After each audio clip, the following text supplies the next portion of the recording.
Hello.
My next guest.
Hello. Are you there, Ryan?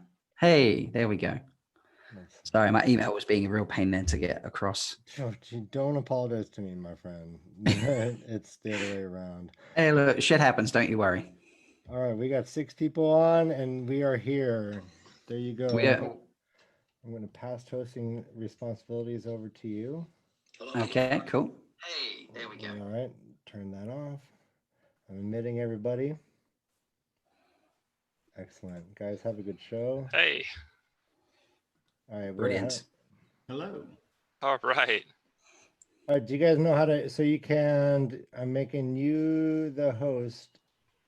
And Yep, I got that.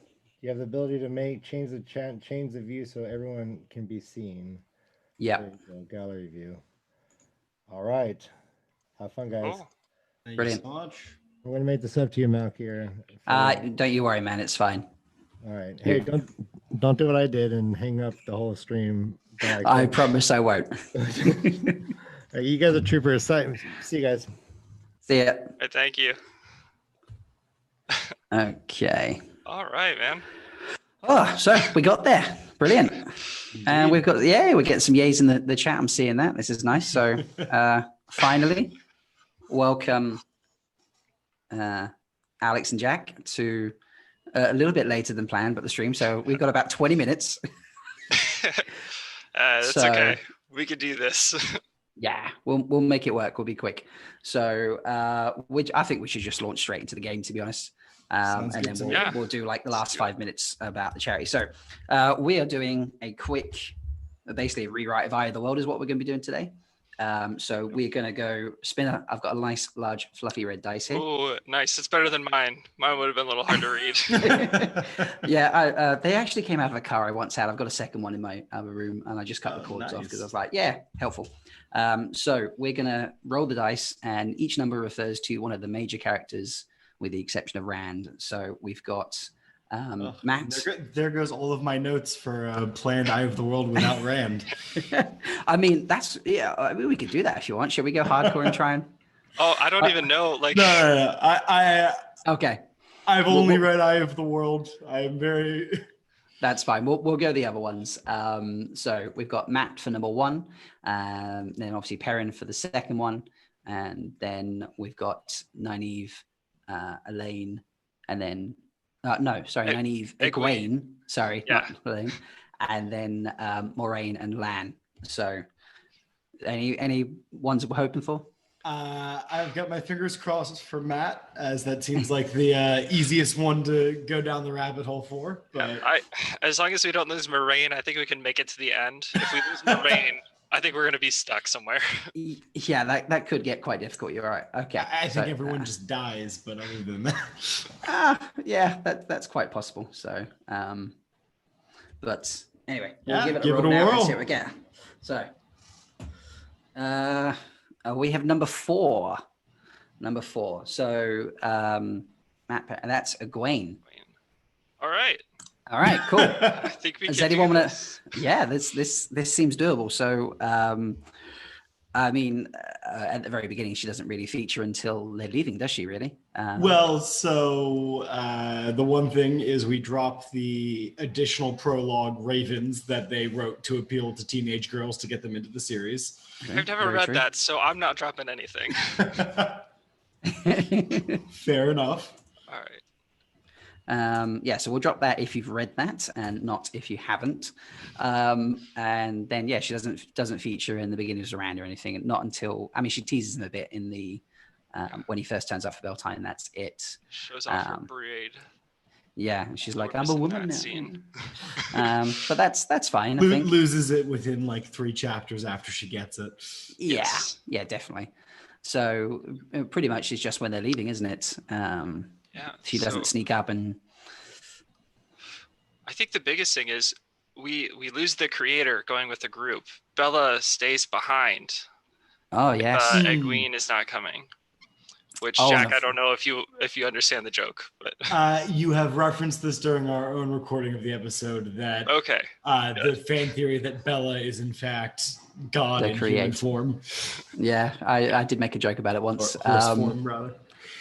So, Jack, are you familiar with the importance of Bella and their ride out of the 2 rivers and what that might mean? I mean, Alex, you know what I'm referencing here, obviously. Oh yeah.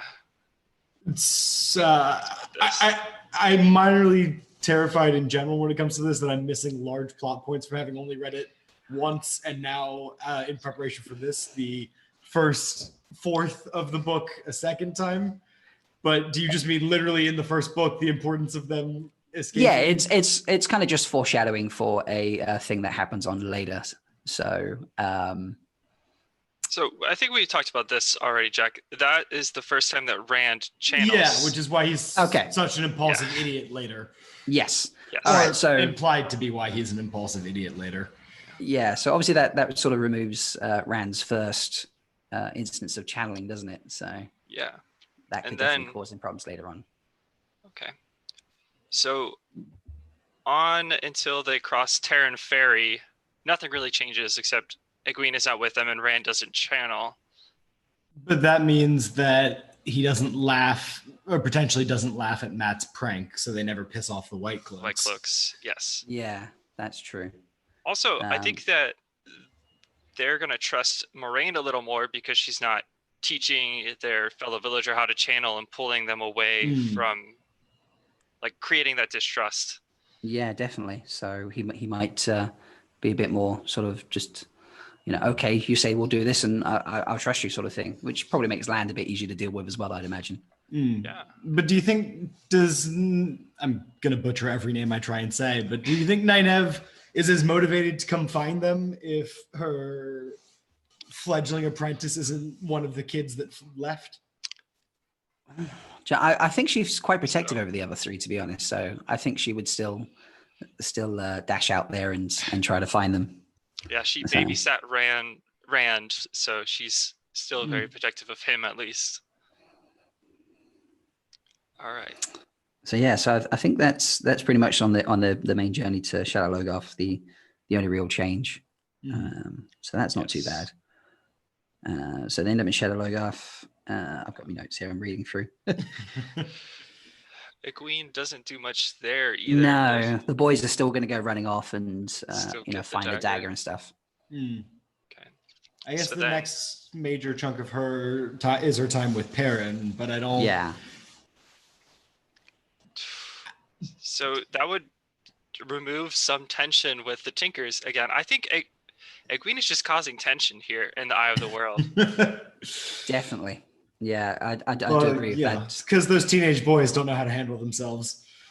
Well, Yes. no, I wish Matt was here. I wish Perrin was here. So yeah, absolutely.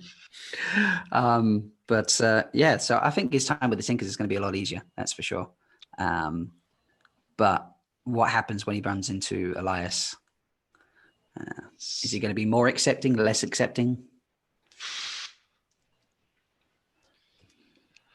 I don't know. I'm torn on that. I feel like not having her around means that he's not right. He might be more willing to accept anyone. Right. He's not feeling that connection to home, and that everything has to be that this has to be immediately weird and strange. But I still don't. I don't know if that ever. Right. Perrin is, from what I can tell, the one that's designed to most exemplify the two rivers man, the stone underneath, as they keep referring to it. So I don't know how much he changes outside of not being quite so worried about being into Rand's girl. Yeah. Yeah. I don't know. There's definitely some element of protection in like their encounter with Elias. He's trying to protect Egwene, but I don't know if he's going to be more trusting or less trusting. That's really hard for me to tell. Yeah. I mean, would he even bump into Elias? Because it was Egwene who had Bella, wasn't it? And then they bumped into Perrin. Oh, yeah. Okay. So Perrin would still be on his own, because Egwene had Bella. So, okay, that doesn't make a difference there. And then we've got a lot with Matt and Belle Doman. Obviously, that's always a bit of fun. But when do we next see Egwene?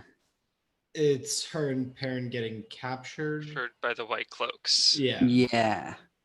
So, I mean, there's a part of me that thinks he hides better here. Never gets captured. Potentially, yeah. Yeah, a single person. He's without Bella too, so yeah, no horse to get skittish. To get away. Right. Yeah, because it's the wolves that set Bella off, and then she makes a bit of noise, and that's how they get sort of spotted. And so he doesn't kill. Oh my God, this. I mean, that's going to change a lot now. Oh, you found the perfect timeline. Wow, that changes so much in the rest of the books. I mean, I can't say what, but my God, that changes so much. It's mad. I mean, that removes a huge sort of motivation for Perrin later on, doesn't it? Yeah, Jack, cover your ears for a second. He's not. He's not going back to the Jack, two rivers, right? Disappear for a minute. Read 13 books and then come back. Yeah, Wow. Okay. Do you guys get it out of your system? I think so. We're tried. We're okay. Oh, okay. So, wow. Yeah, so he doesn't get captured. The traumatic character death had long-lasting impacts. Yeah. So if they're not, if Perrin isn't captured, how long does it take for him to meet back up with Moraine, Land, and Nynaeve, who are also running through the forest? Yeah, I mean, which direction were the White Cloaks heading? They were heading to Camelin, right? Yeah, I think so. And that's that sort of because they were going to go try and stop everybody running off to Tarvalon, the Dordogne, and weren't they? That's their sort of thought process. So I feel like he still just sort of wanders a bit of Elias, and then they eventually just Moraine and that bump into them because she's tracking them with the coin. Right. And everyone is there any potential bound to meet up eventually? Any potential conflict with Moraine and Elias and Lan? That's a good point.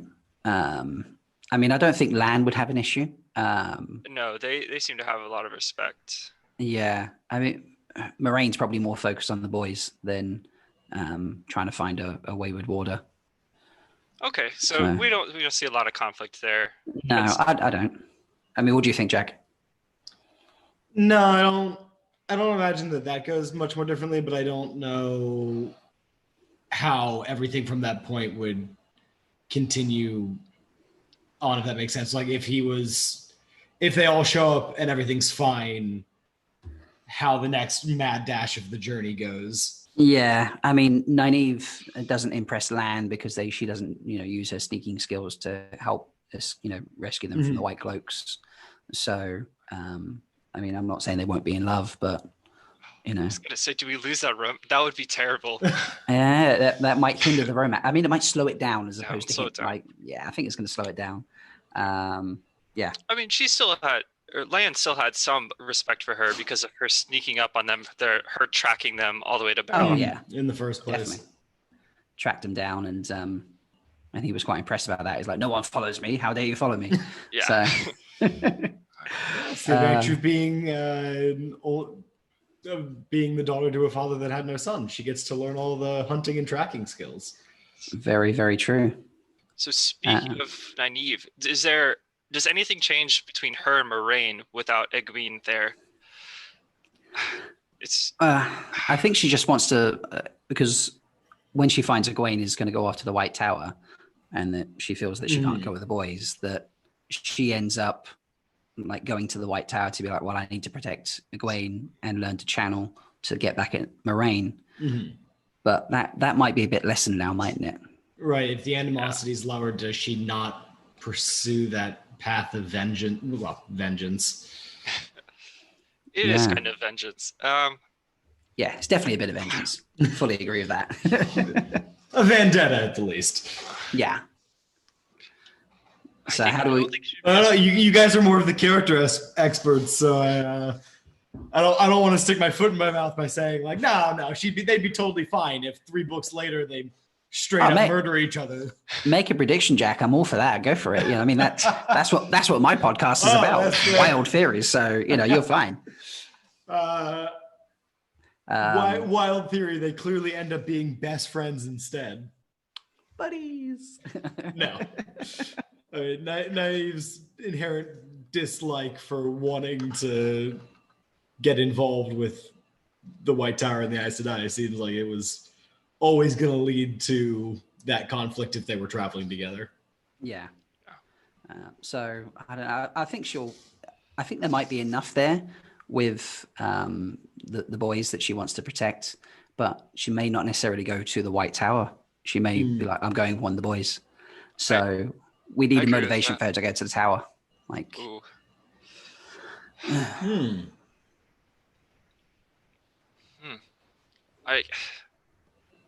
only thing I could think of is if they somehow ran into a yellow sister and she saw the potential of healing. But that would have to come in later. So we'll say that happens at the beginning of the Great Hunt to motivate her to go back. Yeah, we'll say that happens later. So, all right. So they all arrive at Camelin. Moraine heals Matt. No change there. And then all the points go towards the Eye of the World and the Blight, and they go through the ways. I don't think that really changes at all, or the motivations there. No. And then they head off into the Blight. I think that's. I was about to say, I will say that for all the characters we could roll, this might have been the only one that fits into the time slot we ended up with. Yeah, that's pretty much it. I mean, there's not a lot that happens at the end. We've talked about motivations for characters getting it on or hating each other or whatever. So yeah, I guess the feeling that this has left me with again is that one, hopefully they do a lot more with her later, because in my first reading at least, I mean I felt like she did still belong in that cast of main characters, even if we were still primarily following the boys. But all of a sudden, when we're doing this, I'm sitting here going, So outside hot of take, we can cut Egwene. Is that what we're saying? Just cut her entirely? I think the hot take is that she affects the character interactions more than the overarching plot for this book. Yeah, definitely. So we could cut her bring her in the second book. She can sneak up in the second book, and we can just cut her from the first book. That's why she's not been cast yet for Twitter. For What on Prime. There we go. She's been cast. Has she been cast? Oh, Egwene. I'm doing Elaine again. Min, you're thinking of Min hasn't been cast yet. And neither is Elaine. That's what I'm thinking. Yeah, Sorry. Elaine as well. Yeah. Well, she can take a year off. It's fine. Sorry. Actually, I haven't been paying any attention to the casting. Are they doing the actors at like roughly the right age? Yeah, I'd say the ages are pretty spot on, to be honest. Yeah, they're probably like 20s, and they're supposed to be 18 in the books. I'm just for like keeping the cast to look the same. That's right. I thought they were 16. I feel like a couple of them might be 18 or 19, but most of them I think are early 20s. Egwene is 16. Right, and she's younger, and she's Rand younger is, than. Yeah. You mean I thought you meant the actors and actresses. Then sorry. No. Oh no. I assume they're all 30. So so that's the hot take that Egwene can come in book 2, and yeah, that's it. And I can only assume she's deeply important to book 2. Yeah, I would think. Okay, when do they start giving her enough to do? She gets book 2. She has. 2, yeah.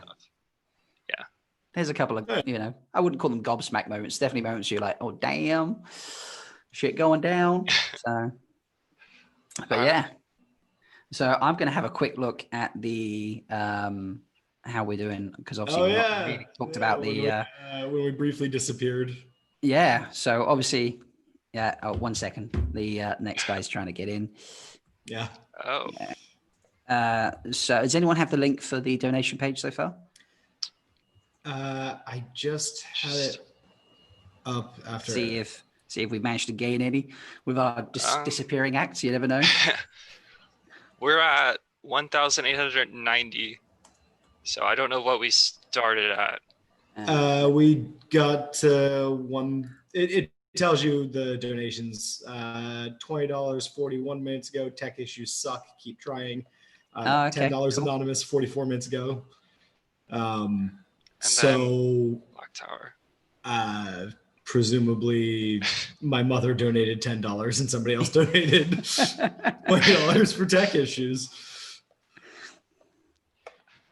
No, So thank you to everyone who donated. Yeah. So we were barely here. We spoke for 20 minutes and we made like $30. Like that's not too bad. That's not terrible time value. Yeah. I'm $1 a minute basically. And again, $30 for that blisteringly hot take. Got Egwene. Yeah. That's brilliant. I love it.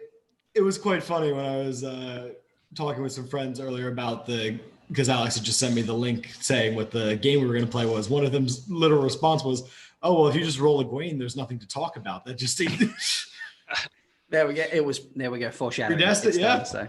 Apparently, it was woven into the pattern. Okay, cool. I'm just everyone's trying to get the grey water into the next chat. Nah. So how far, Jack? Oh, let's talk about how far you're into book 2. Like, how much have you read? Any of it? None of it, because my reading schedule these days is occupied by Alex's brutal schedule of 1 episode a week. I'm sorry. It does get a bit much. I just like to harass them about it. My job's the easy one. They have to come up with clever points. I just get to shoot them down. I'm not saying that you have to do 1 episode a week is bad, by the way, when I was just like, oh yeah, that's tough. I don't think we're not going back to the Wheel of Time for a while. Unfortunately, we just talk about, different fantasy books and the hero's journey in them. So there's a lot of books that I personally want to talk about, and I'm making the list. So we're going back to Wheel of Time in October. Okay, cool. Yeah. That said, our third host, who reads like a beast, started rereading them for fun in between, and he's on book 4. 5. Wow. You just finished Fires of Heaven. Yeah. Okay. So maybe I'm just slacking, and I can Well, I can fit it in. Zach It's can read fine. a Wheel of Time book in a day. Damn. Unfortunately, yeah, he's insane, and this is why we can do the week schedule. Zach reads insanely fast, and I am stubborn and will read a book a week. Wow. That's insane. I mean, I can read some books really quickly, but that's because I've read them 20 times or something stupid. I can't read a Wheel of Time in 1 day. That's No, wow. He's insane. Yeah. So, So I've just heard from the Grey Water. She is on her way. We'll be here in about 5 minutes or so. So we will just vamp until then. So, but yeah. Have you caught many of the other streams, guys? Did you see anybody else? Or So I had the pleasure when I started trying to sign in before I knew what was happening. I didn't have any sound, so I just got to watch the previous stream of without any context of 4 live humans talking to 2 puppets. Yes. A vote for me sign in the background. So that was Yeah, I'm not sure what was going on, but I think that might actually have been better than understanding. Was quite entertaining. I said to my friends when I was doing this, I said it's going to be weird taking over. Obviously, I didn't expect to be a guest. That was all last minute on their show. But I was like, when I log in for my stream, it's going to be really strange because I've got to interact with 2 puppets to add up. Yeah, I mean, I've done things over the years where you host events or charity or silly things like bingo or quizzing, and I've never had to interact with puppets before. So. And those guys are crazy. I mean, they were stripping in that video, so it was getting pretty wild. Yeah. But yeah. Did you catch any of the others, Alex? Apart from the way these guys? I saw a little bit of the White Tower and the wheel reads. I think the wheel weaves. Weaves, yeah. Both good. I watched Jen and Jess on the. Just in the chat, I think 2 live puppets talking to 4 lifeless humans. Yeah, that's fairly accurate. We'll go for that. But yeah, I watched Jen and Jess in the White Tower early this morning for me because I couldn't sleep, and they did so many shots. They did 14 shots every time someone donated $20. Every time someone donated $20, they did a shot, and they also did a shot to start the show and then a shot to end the show. Like, yeah, I saw, and they were on 5 after like 10 minutes, and I had to step away. But it was just wild. I'm glad we didn't do that because it's 4:30 where I am. I slept for like 3 hours, and just woke up to do this. I've got to go to work in like 2.5 hours myself. So yeah. I was like, I definitely can't. I was like, I'll get the cup of coffee and I'll get me dusty wheel mug, and that will suit me fine. So I was like, yeah, you're right, Dan. The White Tower was a train ride. It almost was a train wreck. Hey, if they made it through, they made it through. They did. And yeah, then the Black Tower guys were shaving themselves for charity. Yeah, that was. I'm sad I missed that one. If you told us we had to prepare something, I'm sure we could have also stripped for the camera. I didn't know what everyone was doing. Like, everyone was being like, oh, shush, shush, shush. And I was like, oh, okay. I know some people have got like 1 million guests coming on. Dusty Wheel will probably got about 20 people joining them. Matt's a bit crazy like that, but that's insane. Yeah. I'm probably exaggerating. He's probably going to have 6 or something, but still, yeah. It's I wasn't sure what everyone was doing, and then I only found out last minute that Jen and Jess were doing shots. And I was just like, wow, okay. And then the guys that became shaving themselves because they originally were just like, well, drink every time you swear that's not watch related. So, that would get. Yeah, so they were drinking a fair bit. Yeah, just put in the chat, Black Tower show got hairy indeed. Yeah, or hairless. So, yeah, I'm curious to see what everyone else does. But I do have one final question for both of you if we want to drift back to the original topic, because I'm curious. Sure. If you had to cut one of the, I'm just going to call them the fellowship because I'm feeling lazy, but if you had to cut one of the group, which one would you, that wasn't Egwene since we've already covered that. Which one would you we've already cut her. Yeah. If you had to, she's already gone. Who else would you cut to get the most interesting story you'd want to read? Of that group we've listed, or? Yeah. Of the options. Okay, of the options. You can't get rid of Rand, I guess. Fine. Yeah, he would be hard to get rid of. Yeah, the world just ends if he's not around. Whatever. Well, no, someone else would have to be the dragon. It would just be like, who's that going to be? So. Oh Christ, the dragon is Matt, and he still takes the dagger. That seems like a recipe for disaster. Yeah, that'd be hard. Oh, yeah, he's not staying on the side of light. I don't know, Alex. Do you have one or? Look, Nynaeve is one of my favorite characters, and same thing for Matt and Perrin. So cutting any of these people is just so, if he's really hard. Well, I'm going logical. If you cut Lan, Moraine won't survive, and if you cut Moraine, the boys won't survive. Yes. So I think, sadly, it's a choice between Perrin or Nynaeve. Perrin I or think Nynaeve. I think you need Matt for stuff later on, particularly the very end stuff. I mean, Perrin and Nynaeve play an important part in those, but no, Nynaeve plays such a big part in that big event, doesn't she? I think it has to be Perrin, because It's got to be Perrin. Exactly what you're thinking about. Yeah, Nynaeve is very important. Yeah, she's needed for that. So, it's got to be Perrin. Oh, and he's my favorite of the main characters. Well, there's something about killing your darlings. Yeah. So there's no meeting the wolves. There's no meeting the tinkers. So we've cut Egwene and Perrin. Just hot take. Done. Just gone. Wow. Do we have any word on the Podcast of the Dragon? People coming after us? Do we want to roll the dice again and try and go through it? Or wait. She is here. She's here. All right. Yes. There we go. I must not have seen that. Sorry. Morgan. Hello. Welcome. Hey. Yeah, we got audio connecting. There we go. Does that work? There we go. We can hear you. I hear you. Oh, right on. Brilliant. Sorry, it's small. I'm doing this on my phone, so. That's fine. You're okay. Yeah, right on. Yeah. So you're ready to rock and roll. Yep. I will try and contact the next person who follows you so they have the same login details. Thank you. That's okay. And then, you just, when they log in, just make them the host. Don't end the meeting for everybody. Okay. Just leave the meeting and leave it running. Leave it running, and it lets me pass it on to them. It does. There'll be two options. One is end meeting for everybody, and the other is just leave meeting, and it will automatically pass the host responsibilities onto somebody else. Okay. So you don't have to do anything else in that respect. It's quite easy. Okay. So, I could probably screw this up, but we'll see. Hopefully not. If anything goes wrong, just send me a message, and we will try and get stuff going again. So have no fear. I appreciate it. But so Alex, Jack, thank you for joining me for this quick sort of 20-30 minute stream.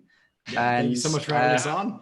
That's all right. And I'll talk to you guys later again. And Morgan, have a good show. I will be watching. And okay. Yep. Ciao, everybody. Ciao. See you guys. Thank you. Guys, take it easy. Take it easy. Sweet. Okay, I'm the host now. So, hi everybody. My name is Morgan, and I go by the Grey Warder on Twitter and Discord. And my hair looks stupid right now. So I don't ever do anything live because I am terrified of making mistakes, and so my podcast is generally obsessively written and produced. I actually do 2 drafts, so I am anxious right now and mostly concerned about sounding like an asshole, which is, par for the course here. So I have never been cyberbullied, which is good, or if I have, I'm so oblivious I didn't realize it. I'm 42 years old, and the internet, I didn't even know it was a thing until I was like 17, senior in high school, and I thought it was pretty strange. So at first I just thought cyberbullying was kind of a thing that happened where people were like all mean girls and just like high school girls being all nasty to each other over Facebook, and having become more and more involved in like the Wheel of Time community and fan type communities, I see that, no, anybody can be cyberbullied, and you see people expressing unpopular opinions. And I don't mean unpopular opinions like people's bullshit opinions about like the race of the actors and, the upcoming show, not stuff like that, but just, generally unpopular opinions about like, ridiculous like neutral theories and getting dogpiled on. And people can be dicks and hurt people's feelings, and just, it's not nice. And one of the things that I really like about the Wheel of Time community as a whole is that people tend to be really friendly, and they tend to assume positive intent, which is really important for me because I'm really good at making myself sound like an asshole. And I always seem to say the wrong thing. And then afterwards, I kind of cringe and obsess about it because, I don't ever want to hurt anybody's feelings. And so I really like Twitter of Time and the community because I generally expect that people give me the benefit of the doubt and know that I didn't mean any harm. And it's nice. So there's not this constant savaging back and forth. And so I'm really glad that they decided to do this charity podcast event, which I'm supposed to plug the charity. It's Cyber Smile, and I didn't write anything down. I really need to apologize. I'm so technologically inept. So it's the tWoTcast Cyber Smile link, and I feel really bad. I was supposed to write it all down ahead of time, and I didn't. I just got home from work. I'm super sorry about that. But please do a quick Google for it and find it and donate some money. And just put in the notes that Morgan is technologically inept and we had to find this our own way. And yeah, I'm really sorry about it. So, the Wheel of Time was one of the most disappointing Christmas gifts that I ever got. I was 14 years old, and it was the day after Christmas in 1992. And my mom came to me and said, I totally forgot to give you one of your Christmas presents. And I was like, yes, what a great way to give me my Nintendo and have it be an outstanding surprise. And she handed me this paperback book instead that wasn't even wrapped. And I wasn't a big fantasy reader. Like, I had read The Lord of the Rings and The Chronicles of Narnia and a handful of other things like The Prydain Chronicles by Lloyd Alexander, but just not a lot of stuff like that. But I had seen a lot of like the fantasy art in the fantasy section of the store and the book section of the store. So I saw all the really cheesy fantasy art, and I just looked at it and assumed that everybody ripped off of Tolkien. And I looked at that and I was like, oh, it's a Tolkien wannabe book. And I was really let down because I really wanted a Nintendo. And so I took it upstairs, and ungrateful brat that I was, I left it on my nightstand for a year. And the following Christmas, when I was 15, I was bored during Christmas break, and I finally took it off my shelf or off my nightstand and blew off the dust and started to read it.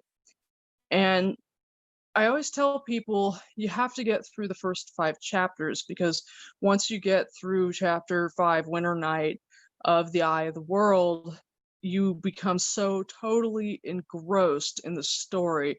Like, basically, you're a heartless troll if you're not hooked when you see Rand getting ready to drag his father through the woods back to Emmons Field, because, how can you not be totally engrossed in the story by then? I wanted to make a Wheel of Time podcast because I have a lot of opinions, and being able to expound on them at length is a lot of fun. My life has taken a lot of different turns that I never expected it to, which everyone's life does. Anyone whose life went the way they expected it to, I'm surprised, and you're rare. At one point in time, I wanted to teach English, and I thought about how I'd want to do that, and I'm glad that it never worked out that way, because frankly, I'm lazy and it seems like an awful lot of work, and I'm not really interested in meeting other people's expectations. And all I really thought about was that I would love to teach a class on the Wheel of Time, because it's awesome and there's so much there to unpack. And the idea of trying to get a department head to sign off on teaching a class about this fantasy series, I somehow knew that wasn't going to pan out. This way, having a podcast, I can talk as much as I want. I don't have to stop to answer questions. I don't have to grade any papers. Basically, I get to be like the laziest English teacher ever, and I answer to no one. What I love best about Wheel of Time, and there are so many things, the world building's amazing. I really like how it's different from a lot of other fantasy, and the fact that most of the characters are human. There aren't a lot of fairies, gnomes, and elves. I really like the scientific basis to the magic, to the point where I never really thought about the one power as being magic at all, and I figured it didn't really count that way. I love the fact that the villains are multidimensional. I love the intricacy of the world building. I love that RJ uses tiny little details to bring to life different things. Before I actually launched my podcast, I did a practice session where I did I think it was like a little 12-minute episode or something, talking about the bath scene in Barlon in The Eye of the World, where I legit just broke down how he does world building in a bathroom while guys are taking a bath, because he does little tiny things he can just make into rich detail, and it's amazing. But what I think Robert Jordan does best is point of view. And my podcast that I do is a topical podcast. I am reading the story right now because I just happen to have finished the series when I started my podcast. So I have been beginning at the beginning, but I'm not going along with the story so much as just reading the story and taking different ideas. So I have done an episode about the way RJ uses Two Rivers culture to help his world building, and I've done an episode on trauma and the way that Shatter Logoth basically makes the Eye of the World into a before and after into a before and after story because of the trauma. And I've done a story about basically going into the character of Perrin, and I did actually a 3-part on Egwene because you don't get any point of views from her in the Eye of the World, and it was really interesting to kind of break down what goes on in her head, and that was a lot of fun. So my podcast hasn't been going for very long. I've got like 7 episodes and a teaser. I think I'm doing one more episode in the Eye of the World before I move on to the Great Hunt, but I'm just looking at all different kinds of topics that I want to go about, different people's relationships, character deep dives, scenes, themes, all different kinds of stuff. One of the things that makes the Wheel of Time amazing, and the thing that I would have wanted to teach a class on if I had ever actually been able to do that, if I had been able to become an English professor, if my life hadn't taken me down a different path, and if I had wanted to jump through the hoops and actually, answer to someone about that, or have a job that I had to take home at night, which, I'm glad that I don't. I wanted to teach a class about point of view, because Robert Jordan does point of view better than anyone that I have ever read in my entire life. He is exceptional at how he is able to let you see inside a character's mind, paint the entire world from, their eyes, and sometimes in just a few words or sentences, let you see how someone really is. He shows you in the first book, if you just take Egwene at face value, say, and you see how Rand and Perrin react to her, and then you actually are introduced to her inside her own head in the second book, and she's kind of a different person from what you expect. Or Matt, you get into Matt's head in the third book, and you meet him for the first time, and you're like, this asshole is nothing like how his friends perceive him. And you wonder, do his friends even like him? Because all of this time, we haven't really liked him. And you have this whole idea of like dagger Matt, but honestly, Matt has only really poisoned by the dagger for the length of time that he and Rand are going from like where they flee Shatter Logoth until they get to Caemlyn and Moraine seals the dagger away. And then after that, it's just Matt being Matt. And you're getting how everybody else perceives him, and you're kind of like, Matt's a dick. And then you see Matt from the inside, and he's nothing like who you thought you knew, because who he is and how other people see him are two totally different things. So RJ being able to build his characters that way and have their point of views and the way that they view the world, like have it, sorry, when you're not recording live, you get to like have long pauses and then you go back and edit that out, and it's awesome. Have their point of views like completely work as a foundation for their vision of themselves and the world, and it gives everything a very different flavor. But he does that in huge ways and also in small ways, because you get well over 1,000 unique points of view throughout the whole series. Some of the POVs that you only get a couple of paragraphs, and then you never hear from the person again. And what has always astounded me is that he can do that, and you can read a paragraph from someone and you really get a strong sense of that person. And so what I decided with this, because I didn't really know you, I'm really super prepared for podcasts, because like I said, I'm afraid of making mistakes and I don't want to sound like an asshole. And yeah, really kind of riddled for the most part. I thought for a long time about how I could go about doing something like this with a live stream. And I thought that what I would do is examine some minor points of view. And the best way I figured to do this was actually to go into Lord of Chaos, which I looked through the tWoT wiki last night, and Lord of Chaos, with the exception of A Memory of Light, has more individual points of view than any other book. It has over 40, and a lot of the ones that it has are individual Aes Sedai that aren't very important. Members of the embassies that are sent to Rand, members of Saladar. There were several that I picked out, and a couple of paragraphs in one case, like, half a page or something. And some of them are characters that you've seen from other people's points of view.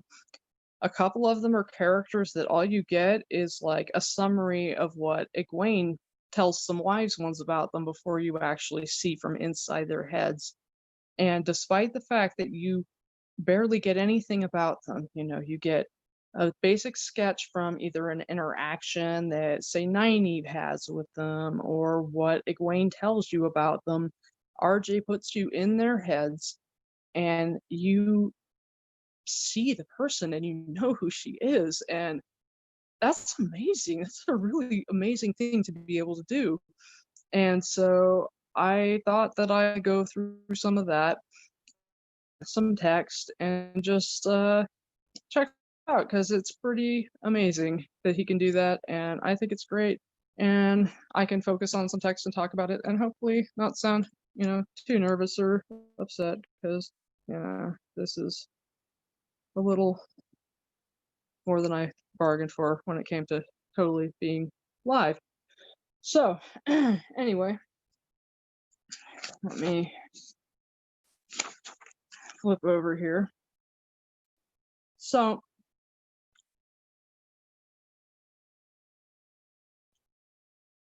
I've got all sorts of different people to look at here. I've got rebels, I've got loyalists, I've got sitters, I've a whole bunch. I purposely didn't go through and check any real serious research behind, because I felt like it would be better to just really look at the individual characters and see what I could take from the text and from whatever we knew about them from before. So the first two that I'm going to focus on are members of Elijah's embassy to Rand. So Soon Bahar, Serene Nem. Nasoon is a sister of the brown Aja, and Serene is a white sister. And I think the reason that RJ gave us these 2 points of view, and of the members of the embassy, he POVs from like Galena and Katerin, because I think they're both black Aja and they're up to nefarious deeds dealing, and so he wanted us to see them because they actually had important, insights into the plot, not necessarily because he thought that they were particularly interesting. It was more just to help, lead into the plot or give the reader some idea of what was going to happen. With Nassoon and Serene, these are the two members of the embassy that Egwene knows. When Egwene goes and sits in the tent with the wise ones, and the wise ones give her the rundown of all of the known sisters that come to the embassy, Nassoon and Serene are the only ones that she actually knows personally. And so she gives a quick rundown. And what we learn from Egwene is that Nassoon has an eidetic memory. So anything that she glances at on a page, she immediately remembers.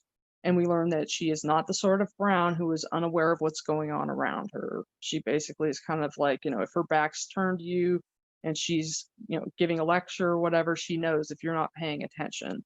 And Egwene focuses on Nassoon because she knows that Nassoon will be the one Aes Sedai who's a real danger to her, because she's out of the tower, she's running around loose in Cairhien, and she knows that Elaida will take an opportunity to snatch her up if she can. And Nassoon, she knows, is the one who will absolutely positively recognize her on sight. And I'm going to apologize. I'm doing this on my phone, and I have a little message up here I'm going to look at. Somebody said something nice to me. Thank you, Illusions of Grendel, for being nice to me. What we learn from Egwene about Serene Nemdal, who's the white sister, is that she isn't exactly the stereotypical type of white sister that is like purely cool logic. Egwene mentions that she is kind of a bit passionate, and that she mentions a thing about how you cannot forget a woman who tells you with utter seriousness that beauty and ugliness are equally illusion while wearing a face that would make any man look twice, which is totally funny. So for Nassoon, you get a small setup for her in chapter 25, which is called Lightning and Rain, where she is the Tower Aes Sedai are starting to begin their setup to take Rand if they have to, if he won't go with them willingly. And so they're beginning to talk to all the nobles. And so she is talking to High Lord Mylan. Says, "We intend to offer him escort to Tar Valon," Nassoon said precisely. But she felt the smallest flash of irritation.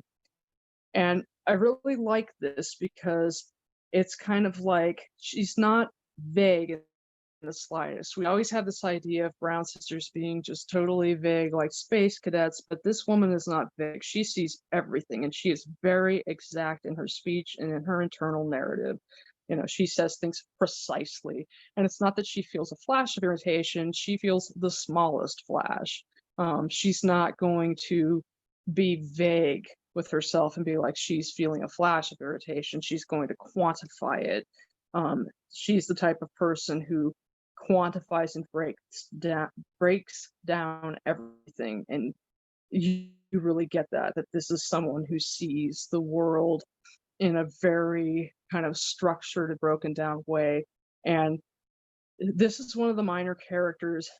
You really don't see anything else from her POV. She's around, like she's one of those people who after she swears to Rand, she becomes part of Cadsuane's retinue, but you never see anything from her point of view again, but you always have a sense of her because of how well RJ does this with her two little points of view that you get in Lord of Chaos. So it says, despite a smooth face, the Terran kept shifting his feet, anxious in the presence of an Aes Sedai, perhaps apprehensive that she might channel.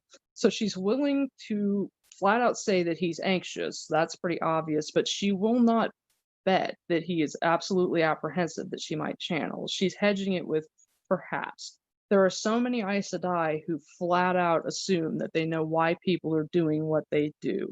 And she is, once again, has that precision. And so I really, really think that that's a great scene. This is literally 2 paragraphs and then a single sentence. And I think it's terrific. And then she has a bigger bit, which I will go on. So after she is one of 3 people who actually get sent to see Rand for the first time.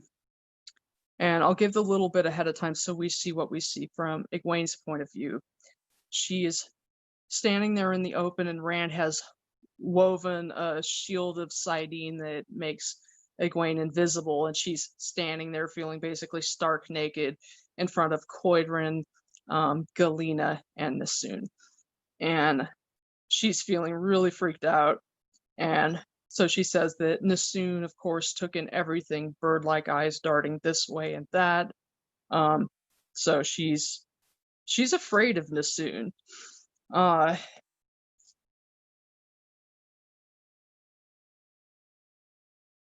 When Rand tells them that you won't channel around me because he knows the Aes Sedai have embraced the source, it says a brief look of speculation crossed Nassoon's face.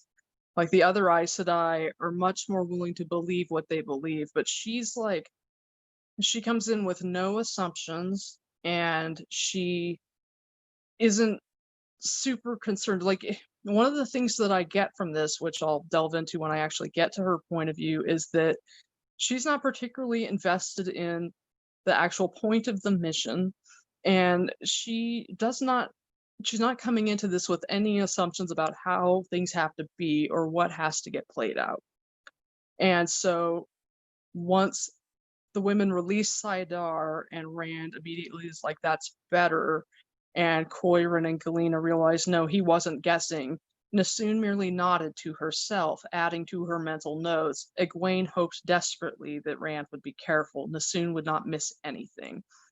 And Egwene sees her as a danger. And later it's like Nassoon examined Rand in return as openly as he did her. And and I only point this out because it ends up being a point of conversation later on. Rand asks how Alviarin is, because Alviarin wrote him that flowery note that he got at the end of Fires of Heaven after he took Cairhien and saved it from the Shido. And so he's like, I forgot to ask, how is Alviarin? She is well. Galena's mouth hung open for a moment, her eyes widening. She appeared startled to have spoken, so ta'Veren worked on Galena, and she actually opened her mouth and talked. So you get to the next part where you're actually in Nassoon's head. They're in Lady Arlen's coach. Arlen is the gray agent, the lady who she pops up all over the place throughout the story. And it says, steepling her fingers in the coach, Nassoon tapped them thoughtfully against her lips. A fascinating young man, a fascinating subject for study. So she's not afraid of him. She's not concerned about what their mission is supposed to be. She is just sort of like, he's interesting. She's talking about her specimen boxes. Says, one would think that the world must have been cataloged long since, yet since leaving Tarvalon she had tucked away 50 plants, twice as many insects, and the skins and bones of a fox, 3 sorts of lark, and no fewer than 5 species of ground squirrel that she was sure were nowhere in the records. So she's a nerdy naturalist. And then Coydrin says that she didn't realize that Galena was friendly with Alviarin, and Galena kind of blows it off like, you know, it's not necessary to be friends to know that she was well when she left. And then Nassoon thinks something that's mildly catty. That's like, Nassoon wondered whether the woman knew that she pouted. Only the shape of her mouth, perhaps, but one had to learn to live with one's face. And then Galena says, do you think he truly knew that it is impossible. He must have been guessing. Nassoon's ears perked, though she continued to tap her lips. That was clearly an effort to change the subject, and a sign that Galena was nervous besides. Why did Galena not want to speak of Alviarin? The two certainly were not friends. It was a rare red who had a friend outside her Aja. Nassoon filed the question in its own mental cubbyhole. So, Here, I've got some notes here. So I'm getting the impression she doesn't care about the mission. She doesn't seem afraid of Rand.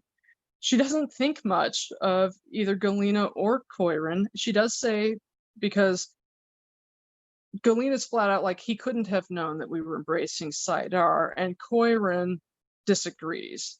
So Nassoon says Koiran was no fool. So you know that at least she doesn't think Koiran's an idiot. She's filing away information about Galena, that Galena must be friends with Alviarin, or something's going on there. And I don't think it means that Nassoon is necessarily like determining, are they Black Aja? It's just that she's interested. So she's not friends with these people, and she doesn't particularly trust them. We're breaking away from a stereotype. All along, you know, RJ has like sketched out the Ajas with different stereotypes for what they're about. And so Brown's like studying, and they're into all these different stuff. And then they're like, you know, space cadets basically. And this woman is nothing like that. She sees all, she is trying to figure everything out. And she's dangerous. And Egwene knew that she was dangerous.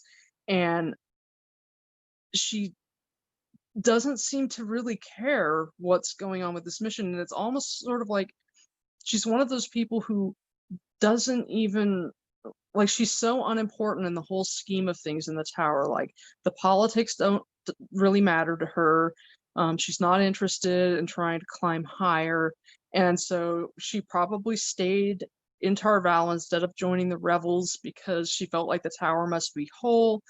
But she doesn't care. You're not getting this impression that she's particularly loyal to Elida.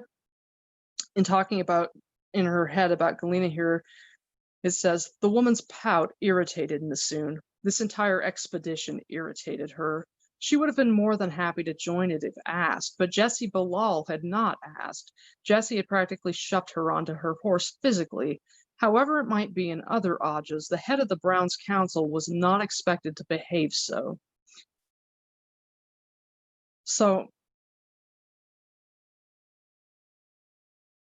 I'm not going to keep going on with this one necessarily, but I really do enjoy this woman's character, and I love how he manages to sketch her out and give this vision. It's like, you know, and I'm not going to try to keep like summing it up and giving descriptions of everything that she is or is not.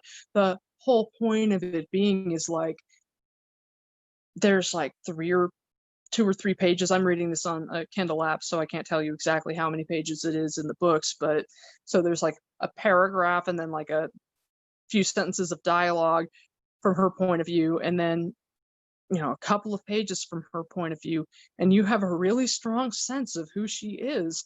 And that is Jordan's talent with point of view to a T. He sets it up with the things that Egwene tells you about her, and then you get this, and it's incredible. I'm going to check here again. I got a couple of people are being nice to me again. Thank you, everyone. Okay, so I'm going to leave this behind. But yeah, Nassoon is one of my favorite very minor characters, and part of that is just that I feel like Jordan totally kills it with these minor points of view. Like, this is a real person, and you feel it, and you're like, this woman thinks that this whole thing is bullshit, but she doesn't even care, because it's just sort of, you know, she's just like, however events spun out, the paper she intended to write on Althor would be the culmination of her life. It's like she doesn't even care what happens. And it's like I can almost respect that. So I'm going to move on to Sareen Nemdal now, who is the White Sister. And she doesn't have as much.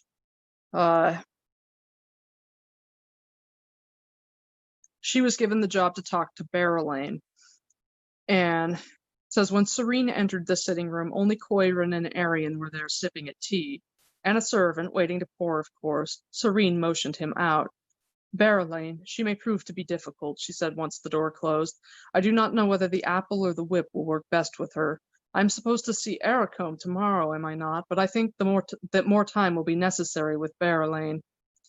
Apple or whip, Arian said in a tight voice, whichever do be necessary. Her face might have been pale marble, framed by raven's wings. Serene's secret vice was poetry, though she would never have let anyone know she could be interested in something so emotional. She would have died of shame had Vitalian, her warder, ever discovered that she had written lines comparing him to a leopard, among other graceful, powerful, and dangerous animals. She's great, because she is both practical and emotional. I really appreciate her, because I only have about like 10, 15 listeners to my podcast now, which is, totally fine. I'm happy to have any. But I'm always using words like logical and reasonable. I never like joined a quote unquote Aja when I was on like the Fox and Raven Media Discord. You had Ajas you could join, and I never did because I was kind of thinking for a long time about what Aja would I be in, and I was like, I would have been like kicked out of the White Tower because I would have been too lazy. I wouldn't have done enough studying, and they would have been like, get out. But when it was finally put to me at SpoilerCon last year, and they kind of were like, okay, so here are all the different Ajas and kind of, what really kind of fits you. And I'm sort of like, okay, so I never really was into the idea of the white Aja because I don't like the color white because I feel fat when I wear it. But it really makes sense because it's sort of like people in the white Aja say very blunt things and are logical and reasonable and generally like say that kind of stuff and then sound like assholes and are kind of like, and I'm not the Grey Warder because of Grey Aja. I'm the Grey Warder because I'm trying to straddle two fandoms between the Wheel of Time and Dragon Age. They have Grey Wardens in Dragon Age, and I was like, I'll put the two together, and voila, I only have to have one name for all of my discords. Ta-da! But I almost feel like if there were a silver Aja for people who have, passion and reason, that would be a good thing for like a combination of white and gray. And it seems like someone like Serene, who is both emotional and practical, that would work really well for her. And the impression that you get here is that she's also not very fond of this expedition. It's kind of like, it seems like she feels like she's more involved in it than Nassoon does, because for one thing, Nassoon's a lot older than Serene. Serene is the same age roughly as Moraine. She was a peer of Moraine and Swan, whereas Nassoon is much older. So anyway, it goes a little further, and Coiron is talking. It says, what troubles her, Serene, is a rumor that Galena heard, a rumor that a Green sister was in Tyr with young Randall Thor and is now here in Cairhien. She always called him young Randall Thor, as though reminding her listeners that he was young and therefore inexperienced. Moraine and a Green, Serene mused. That could indeed indicate trouble. Elida insisted that Moraine and Swan had acted alone in letting Althor run without guidance, but even if one additional Aes Sedai was involved, it might mean others had been as well, and that was a string that might lead all the way to some, perhaps many, of those who had fled the tower when Swan was deposed.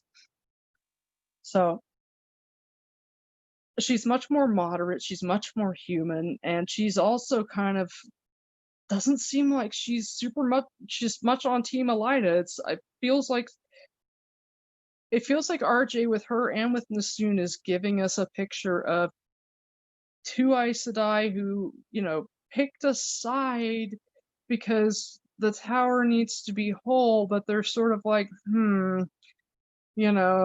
this isn't so great. We're not real impressed with this leadership, and it's beginning to look like what we were told wasn't the right thing. And whereas like Nassoon seems to have all her own goals and plans, and she doesn't really give a shit, she'll just do whatever.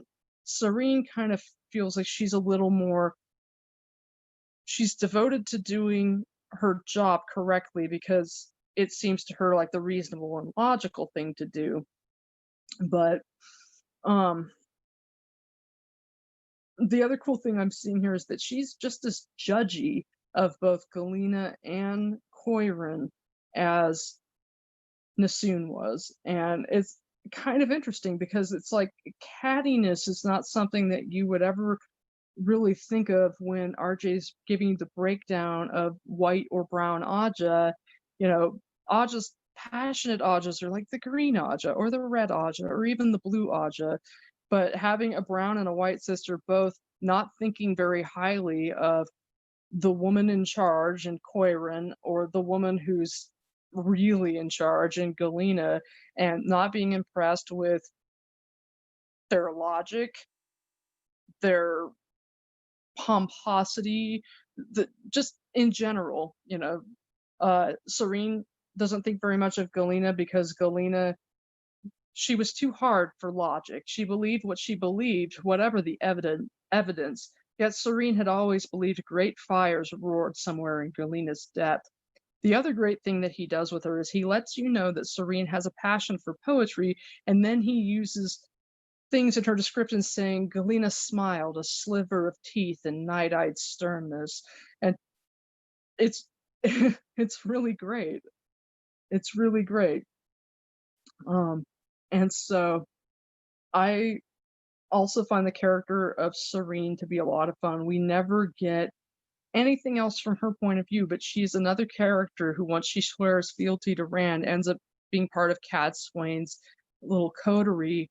And she has a great spot in the last battle. I mean, she has an unfortunate fate. I think she gets, used up by Grendel or Hessalam, but there's a bit of internal narrative from Avienda talking about how much she respects Serene, how she feels like she would have done very well as Farder Ice Mai, and it's cool. And I feel like, once again, this is a small POV of an Aes Sedai where RJ shows us his power with point of view and lets us know here's a real person, and you walk away from it and she feels like she's fleshed out in just a handful of paragraphs, and I think it's great.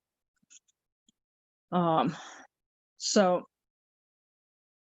I am going to move on. I was supposed to write down the chapter that this was in. Oops, just a second.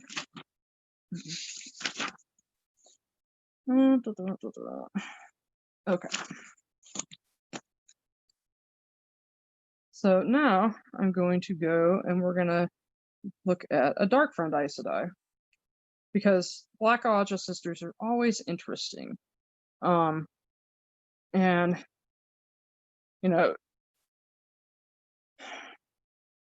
you get like a handful of POVs from Aes Sedai before Lord of Chaos, but not many.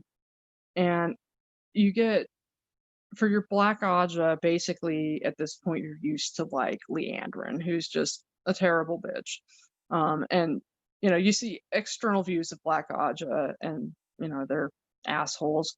But even like the internal narrative of Leandrin, she's just, her motivations they're quite base, and she really is just so blatantly a terrible person. And so when it comes to Delana Moselane, who is the Shinerin sitter, who is a very central and important character in Saladar and throughout the rest of the book, she gets tapped by Arengar, and so Halima is her secretary, and her job becomes to basically play every side in the hall and cause chaos by basically looking really flighty and supporting all these different bits of legislation and just making everything all kind of disrupted.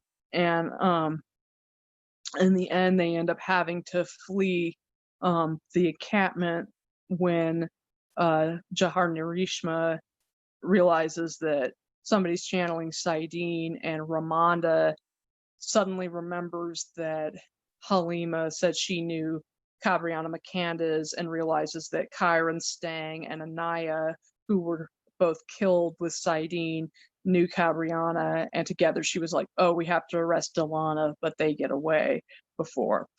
So Delana is great because she's the type of dark friend that we meet, or a Black Aja sister that we meet early on, who isn't so simple.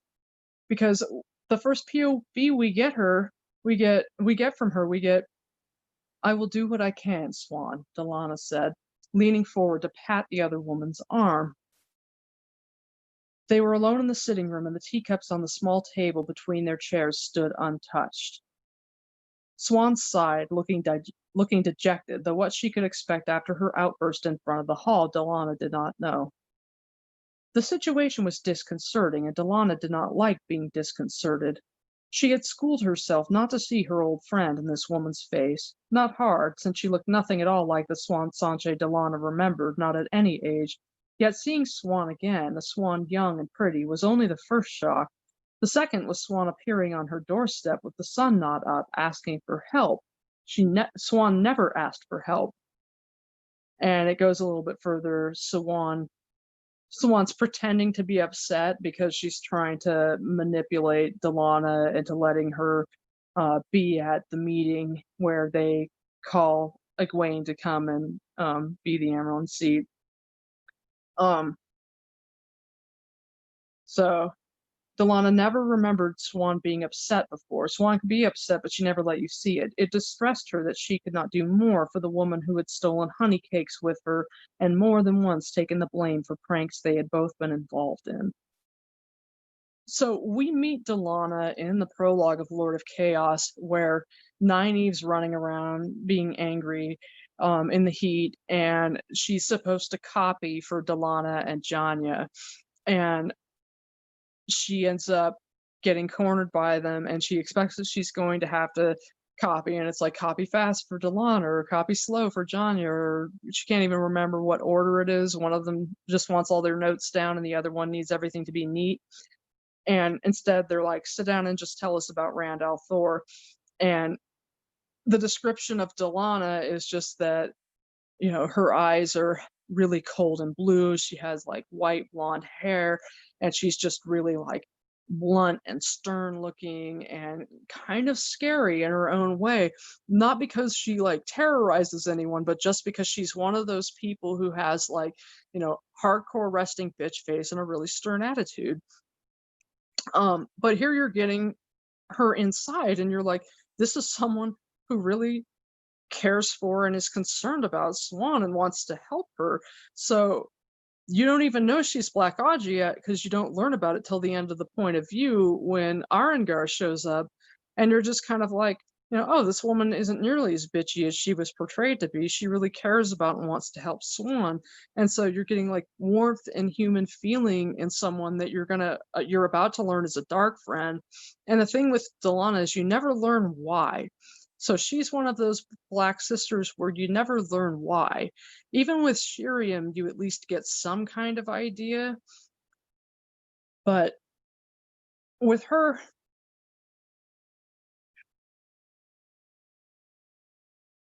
it goes a little bit further until she says that she'll try to help, and basically saying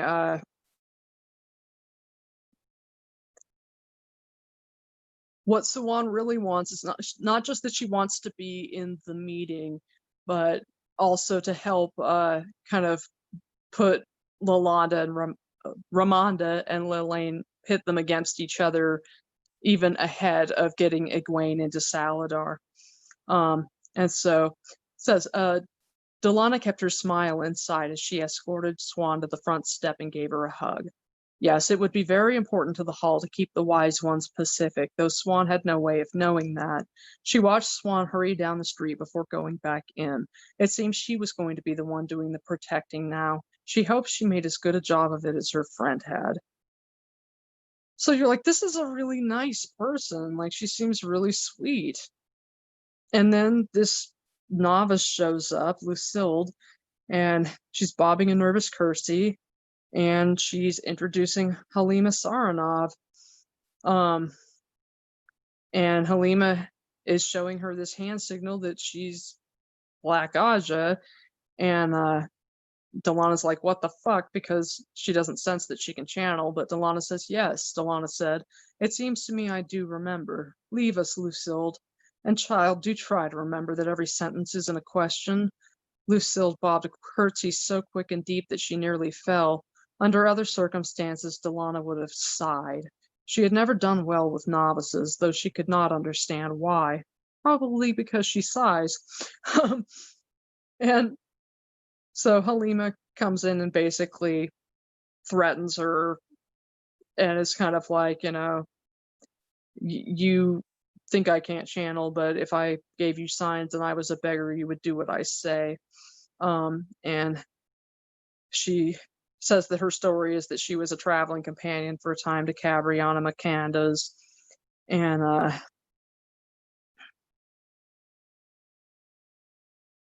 it says, Delana had never been a woman to give up easily. She had bludgeoned kings into making peace when they wanted war, dragged queens by the scruff of the neck to sign treaties that had to be signed. True, she would have obeyed that hypothetical beggar if he had the proper signs and said the right things, but Halima's hands had identified her as Black Aja, which she clearly was not. Perhaps the woman thought that was the only way to make Delana acknowledge her, and perhaps she wanted to show off her forbidden knowledge as well. Delana did not like this Halima. And I suppose I'm supposed to make sure the hall accepts your information, she said gruffly. It should be no problem so long as you know enough of Cabriana to support your tale. I can't help you there. I never met her above twice. I suppose there is no chance of her appearing to spoil your story? No chance at all. Again, that quick mocking smile. And I could recite Cabriana's life. I know things she had forgotten herself. Delana only nodded to that. Killing a sister was always to be regretted, but what must be, must be. Then there is no problem at all. The hall will receive you as a guest, and I can make sure they listen. And then basically she learns that no, in fact, she's not going to get to be like bossing this woman around, that she is Arengar. The best guess that I can ever get with her is that because Delana is Shinerin, that maybe her motivations for becoming a dark friend were similar to Ingtar's. But the sense of who she is as a person, where she gets kind of pinned in by Halima, and it's kind of great because Halima says, from time to time I'll have instructions for you, and it says, now you listen to me. Halima cut her off without raising her voice. I was told to mention a name to you, a name I use sometimes, Arengar. Delana sat down heavily. That name had been mentioned in her dreams. For the first time in years, Delana Moselane was afraid. And it's like, I'm not going to read the second little bit from her because it's very, very tiny, but it basically shows like you've gotten this bit where you see Delana, strong and sure of herself and a warm person, a protector. And then this woman comes in. She's not going to put up with her bullshit. She's Black Aja, and you're wondering, does she have whatever kind of convoluted reasons, and that they might be similar to something like Ingtar's. And it's like after this moment, she is kind of, harried, always running around, looking kind of like put upon, and she is kind of broken by this. And it's really interesting. It's like with her, RJ shows us a before and after, but either way you get a really good sense of her, and it's just another great point of view. But I'm going to move on because one of my favorites in this is actually Marana Ambry, who is the leader of the Saladar embassy. Here, hold on, I'm gonna hold this down here. Okay, great.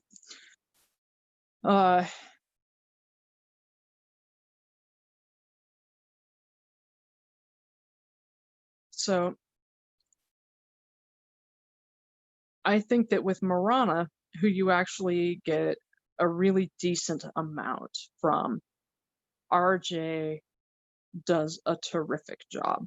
It says, sorry, I'm keeping an eye on the time. I think I go until 3 o'clock my time, 6 o'clock Eastern time, so I've got about a half hour. It says, Marana's hired coach swayed its slow way through the densely packed streets toward the Crown of Roses. Outwardly she was calm, at least.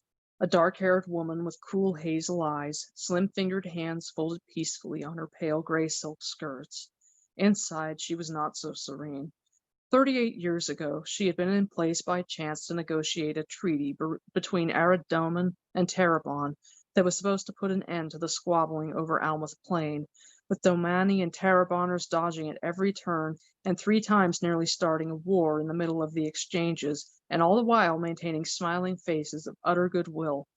By the time the signatures were dry, she felt as if she had been rolled over rough hills in a barrel full of splinters, and after all that, the treaty turned out to be worth considerably less than the wax and ribbons for its seals. She hoped what she had begun this afternoon at the royal palace ended better. It had to, but inside she felt as though she had just climbed out of another barrel. What you get even with those 2 paragraphs is that this is someone who is the kind of introspective Aes Sedai who takes stock of herself and is aware of her own limits, and therefore she doesn't have the kind of dangerous or blustering or bullying overconfidence and arrogance that so many Aes Sedai have. And therefore it makes her sense of confidence precarious. And so from her first POV right here, you know that she's in an emotionally precarious position from the get-go. I'm just going to read this here. It says, Min was sitting back with her eyes closed. The young woman seemed to take cat naps anytime an Aes Sedai was not actually speaking to her. So she's annoyed that Min is constantly like closing her eyes and everything. She doesn't know about Min's visions. And so she doesn't know that Min closes her eyes whenever she gets a chance, so she doesn't have to see all the visions around Aes Sedai.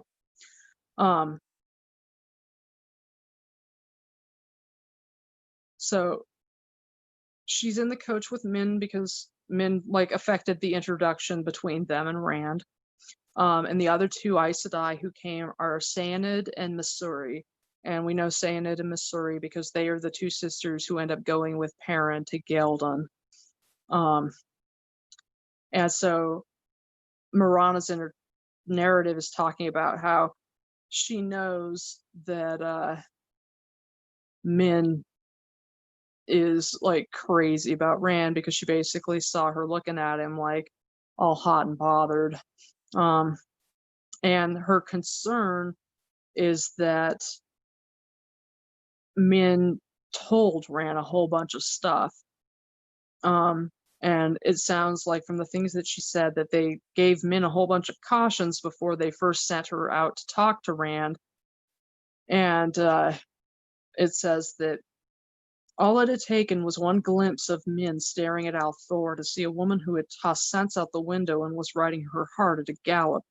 Not proof that Min had ignored all their cautions, broken her promise, and told Althor everything, but he knew about Saladar. He knew Elaine was there and had been amused at their evasions.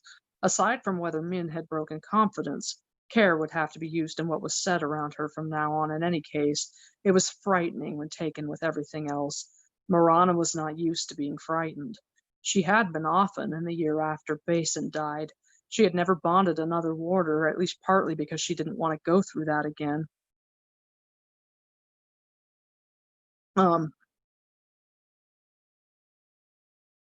So, and I'm not saying that someone who doesn't want to go through the harrowing grief of bonding a warder or losing a warder is weaker than other Aes Sedai, because I don't think that that's necessarily true. And what she's saying is also partly she just was too busy to search out the right dude, which dating is exhausting, and who wants to bother, accidentally bonding the wrong person. I've always kind of wondered, how do Aes Sedai break up with their warders? You can, unbond someone, you can release them from the bond, and I'm was always curious, like, how often does that happen? You got to figure that there are plenty of times where you're sort of like, oh, this was a mistake. This guy is a tool, or he's stupid, or whatever. Anyway. But she's cautious, and once again, you're getting the sense that this is a person who is anxious. And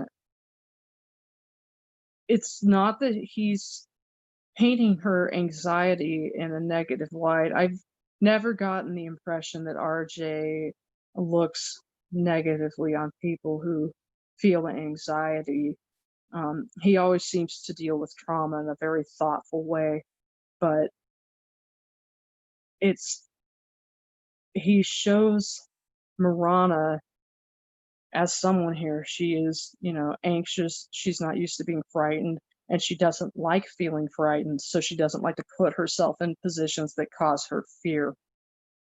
And it says the last time when she lost her warder was the last time she had known anything more than apprehension before the Aiel War. Now she felt fear, and she did not like it. Everything could still go well. Nothing truly disastrous had happened, but Althor himself turned her knees to water. And then they get to the Crown of Roses, and it says the tables held only warders, and it says, and Alana and Varen seated at the rear. Had Marana had her wishes, they would have been waiting in the kitchens with the servants. The rest of the sisters were all out. There was no time to waste. So, Marana is fretting over the challenge to her authority because she's honestly not a real leader. That's the impression that you're getting. Her authority comes from the Hall of the Tower, the Rebel Hall, and her concern that is played out over the course of what you get from her point of view is that Alana and Varen are similar in power to her. Alana's a lot younger, so it's no problem, but Varen is older. And having reread this over to do this, I've seen that it seems like Varen, in her capacity as Black Aja, spoilers everybody, was kind of like poking the dog from the get-go and kind of getting all of this riled up. And I don't know why, maybe because she was told to, but the reason that they go to the palace and do the Mask of Mirrors and tell Rand basically, we're going to come and go where we please, we're going to do what we want, and you're going to respect us. They do that because one of the Aes Sedai, Demira Arif, gets stabbed by people who are pretending to be Aiel. And they're sort of like, well, we'll punish the head of the Aiel, who's Rand. Well, Rand doesn't know what they're talking about when they come. And in reading this over, because I don't know if I'm going to have time to actually do Demira as well. I was hoping to because she's actually great, but is that Varen kind of encouraged Demira to suggest the confrontation. So in rereading it, and I've read this book many, many times, this was the first time in just reading these small bits of points of view that I saw Varen was the one who encouraged Demira to suggest the confrontation with Rand that caused him to leave once he found out that, oh, Baron Karuna had shown up as well. And it's not Varen's fault that Baron Karuna showed up, but it is Varen's fault that Rand felt attacked because she encouraged Demira to suggest that they get confrontational with him. So I don't know what Varen was all up to there. And obviously that doesn't have anything to do with all of this and the fact that Marana, who is not a natural leader, needs her authority from someone else and has someone here in Varen who is not under her jurisdiction, who, according to the way that Aes Sedai do things as far as their strength and hierarchy, is potentially someone who can supplant her authority. And because she isn't a natural leader, she's not combative, she's instinctually deferring to her, even though she doesn't want to.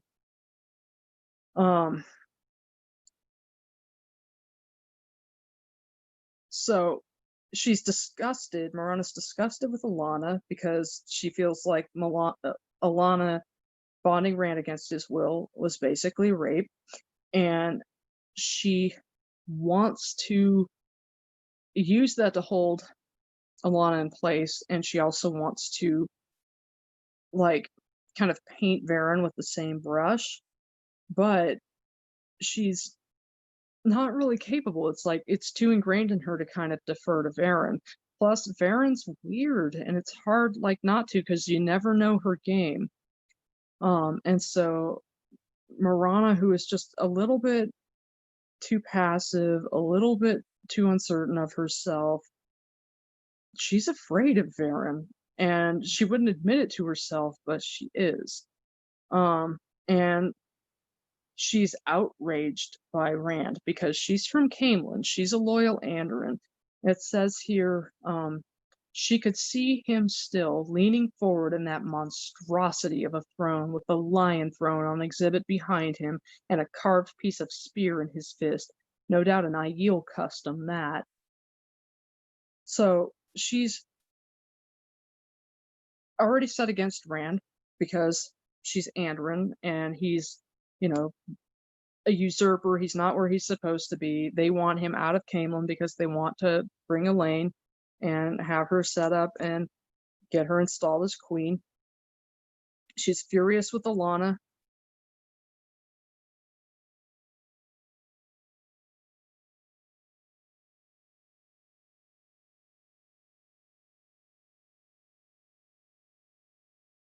Oh, shit, something happened. Okay.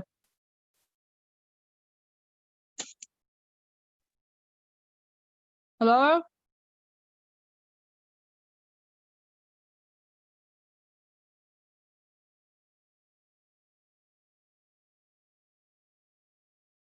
Okay, what happened here?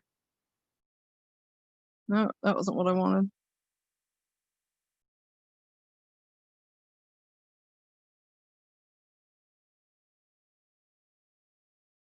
Okay, I don't know what happened.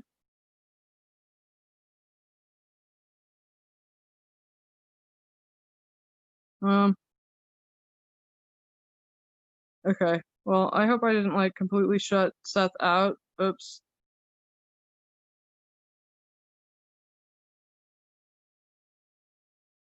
I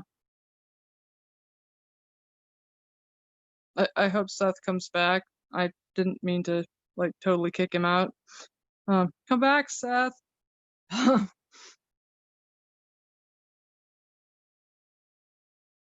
Well, while I wait for Seth to come back and hopefully I don't kick him out this time. Sorry, I'm so technologically like troubled here.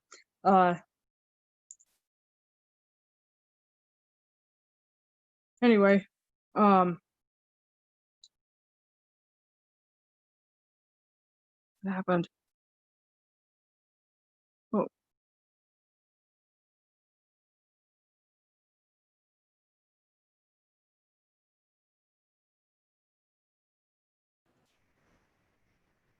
Hey.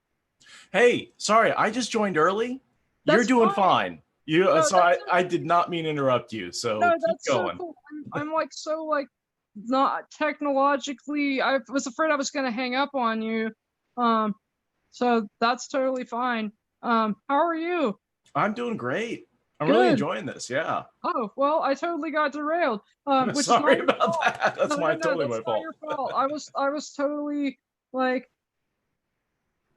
yeah. I got lost here, but I basically was kind of falling down the rabbit hole with this one anyway.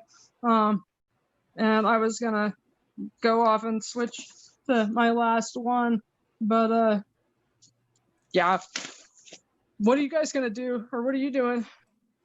We're actually talking about the geography of the breaking. Ooh, cool. Because I have a radio on and she's an expert. So if you can see, there's a really cool. Yeah, I see it right there. Yeah. Got it. Well, That's cool. we're early. I don't want to interrupt you, so keep going. Okay, well, cool. All right. Shit. Okay, let me go back here. Okay, so let me go back to Marana here. So okay. So basically, what happens with Marana is that she feels like she's in a really precarious and weak position, and then everything gets hosed because Demira gets stabbed, and then Varen encourages them to cause this confrontation where they go do the Mirror of Mists, and gee, that was a dumb idea. And there's the great scene that starts out. So the last little bit of her point of view begins with Marana sat quietly by the sitting room window, her back to the view of the street, and Rand al'Thor's letter on her lap. She knew its contents by heart. And I feel like that just sketches the whole thing perfectly right there. It like shows her like emotion. I see someone like emotionally exhausted and just like, well, this just went to shit and it's fucking ruined. And like, she never felt like a confident person, and now she feels like someone who's totally been just hosed by this whole thing. And now she's talking about how the embassy has basically fallen apart, and she wants to blame it on Bera and Karuna because they just happen to show up, and they're not having it because they're both arrogant assholes. And and Varen's watching the whole thing, and I'm still wondering like what her game is, to the point of where I kind of wondered. I always thought that the people dressed as Aiel who stabbed Demira Arif were White Cloak like sympathizers, but now I almost wonder if Varen actually like was behind them, and they were part of whatever the hell that she was doing. But it says to think that she had worried so hard, to think that she had worried so over Varen, struggled so hard.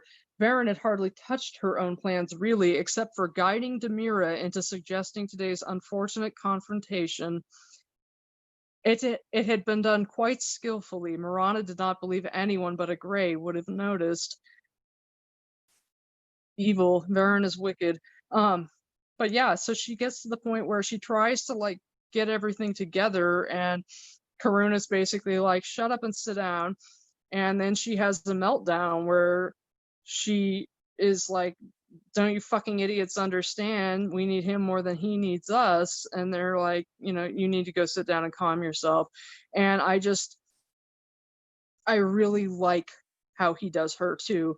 And she basically ends up being like not a super significant character. She's one of the 5 Aes Sedai that Min has the vision of seeing in his hand.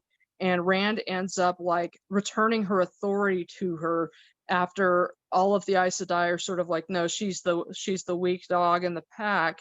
And they just kind of, let her come along with them as they follow after Rand, basically is like a concession.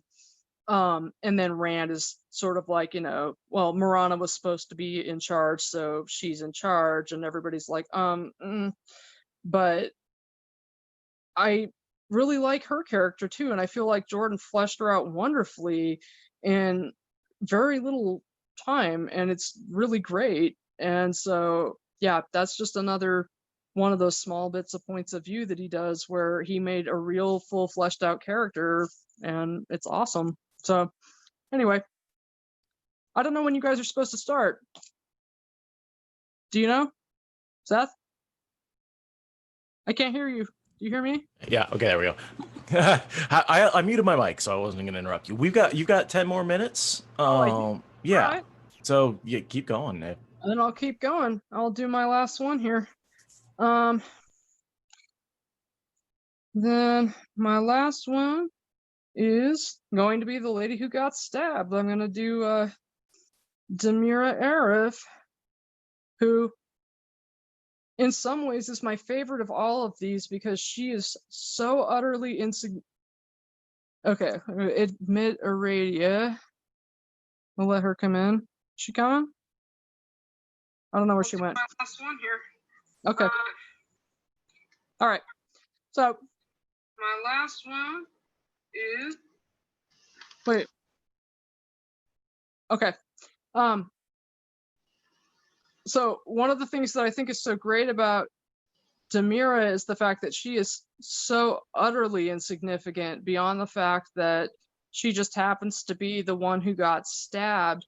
She never shows up again. She ends up, because she has to take the time to heal, they are like, okay, well, you're going to be the one who has to take all the Two Rivers girls to the rebels. And she is just kind of delegated that task, and you never see her again, and she's so unimportant. And he does this great job with her. And so it's like, it says, when the Oregon Gate came into, or when the Oregon Gate into the inner city came into sight, Demira Arif slowed. A number of men in the crowded street eyed her. Yo, what happened? Wait, what happened? Did something happen? Did my keyboard just give you a heart attack? I don't know.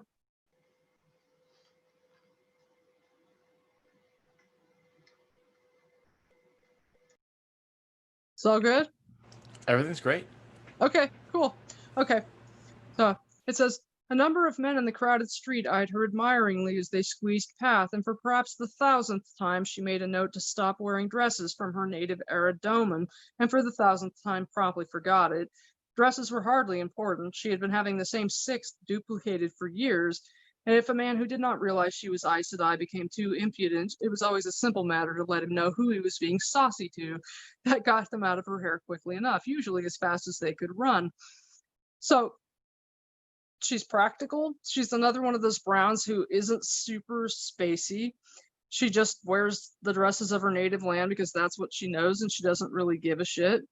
You get the feeling, like, later on, that she's very different to Marana, but even that has a practical feel. You get that after she wakes up, after she's been stabbed. And hold on, I gotta. So basically what she's doing right now is she's waiting at the gate. She can't go into the inner city because Rand won't let them, and she's looking for her agent. There's an agent who works in the library. He's actually one of the spies that Rena Harper ends up like rooting out later on when they're looking for all the spies when Elaine's occupying the palace. But it says, even had she wanted to enter the inner city, even had she been willing to risk Marana's wrath by entering without first asking Althor's permission, she would not have. So she is very deferent. She's very patient, and she works within strictures, even if she thinks they're bullshit. And she's like I know I keep meaning to do it type, because she keeps meaning to get her dresses, like different dresses. She keeps meaning to do all this different stuff, but she just doesn't get around to it. And she's patient, and you get like this whole kind of thing of her just being like not totally spacey, but just like her priorities aren't super they're not super focused on anything that's like really my brain just died. Her priorities are not on anything that's particularly like vital, but she is, ignore me, my brain's dying. I get the feeling that even though she's on this like trip, really what she wanted to do was kind of like just go to Camelin and get into the library, and the fact that she can't is really irritating her. That's kind of the thing that I'm getting from here. It's like she was going to have to wait on her turn to accompany Marana to the palace and hope that young Althor would give her permission to search in the library. So that was another thing that I was getting from all of the different embassy Aes Sedai that he's letting you see, is that like everybody has different motivations, and a lot of them is like they don't even want to be on these trips so much as that they're just getting other stuff out of it. When she gets stabbed and she ends up like living, her thoughts are basically like, okay, so she wakes up, she opens her eyes, and she's surprised to find herself lying in her bed in her own room in the crown of roses because she expects to be dead. So it's just sort of like, I'm alive. And then what she's thinking about it isn't like outrage that she's been stabbed. She's thinking about her agent and how this was going to affect the search in the library, and about how long it was going to take for her warder to calm down, and what Marana was saying about the fact that somebody came in and told them, oh, somebody's following an Aes Sedai. So basically that it was a targeted attack and they were intended to know that she was going to be attacked. So basically, yeah, she doesn't really care so much that she was actually part of a attack. She's like, oh, well, I lived. And the impression that I'm getting from this is that she doesn't even really want to punish Rand. It says whatever they decided to do, she wanted to be part of it. It had been her blood after all, and the light only knew how long she would have to put off her researches in the library now. That last was almost as much reason to teach Elthor a lesson as his forgetting who Aes Sedai were. So she basically wants to punish him because she can't go to the library. And that's a whole other view of like who she is, and you get a view of this kind of like practical brown with this bit of a flavor of a Domani, but one who isn't one who like is looking to wind men around her finger. She's more like, oh yeah, men are looking at me because I'm wearing my fashions. I should change my outfits, but I never remember to.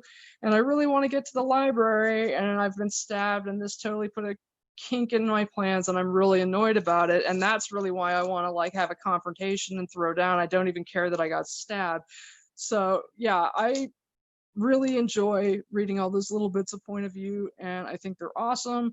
And that was what I wanted to do. So yeah, that's it. I'm gonna pass off to you guys. And I don't know. Do I just press N? Do you know?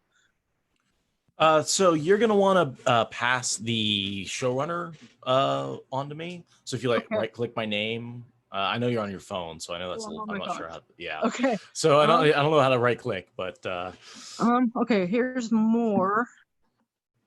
Disconnect audio, chat, full transcript, meeting settings. Share participants. What's that? Participants. What's that one? No, not that. Okay. Okay, let me see. Leave meeting. Assign new host. That's the one. There you go. Assign. And I think that's us. I think she cut out rather quickly, but hey. It'll do. Hey, can you hear me? Do I sound okay? I can hear you, yes. Okay, cool. I realized that the room that is right next to the bedroom of my neighbors was not a good room to record in, so I moved to the living room. Gotcha. I see odd background things going on. Yes, the water's over here. Oh, hi, yes. I was like, I see a leg. Welcome. Yes. Behind the world, I have a god. It does kind of look like you're submerged in the ocean. Yeah, but I don't have a fancy green screen like you. Okay. No, I love my green screen. It makes it helps with the weird effects, but movement still does have an effect. But I got my warder's cloak on, ready to record some geography of the breaking. So can you set it so that we're both visible at the same time? Yes. Let's see. It's distracting when it goes boinging back and forth. Right. Like I can do it for myself, but I know that. Well, I suspect that YouTube would appreciate it. Let's see. God, that lag is weird.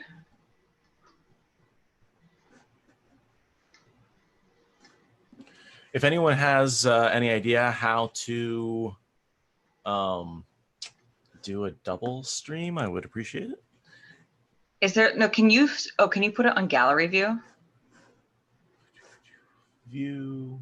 That might be all we need because you're the host, right? Gallery view. There we go. Yep.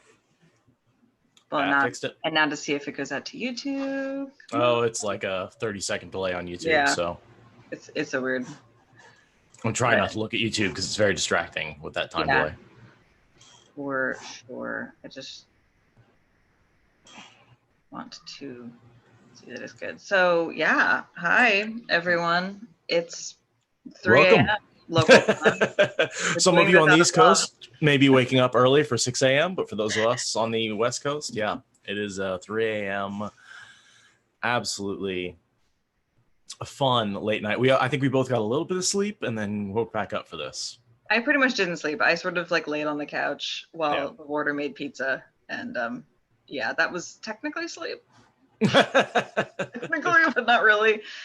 So I got up at like 10 o'clock, made a pot of coffee, and now I'm drinking. So this might be interesting.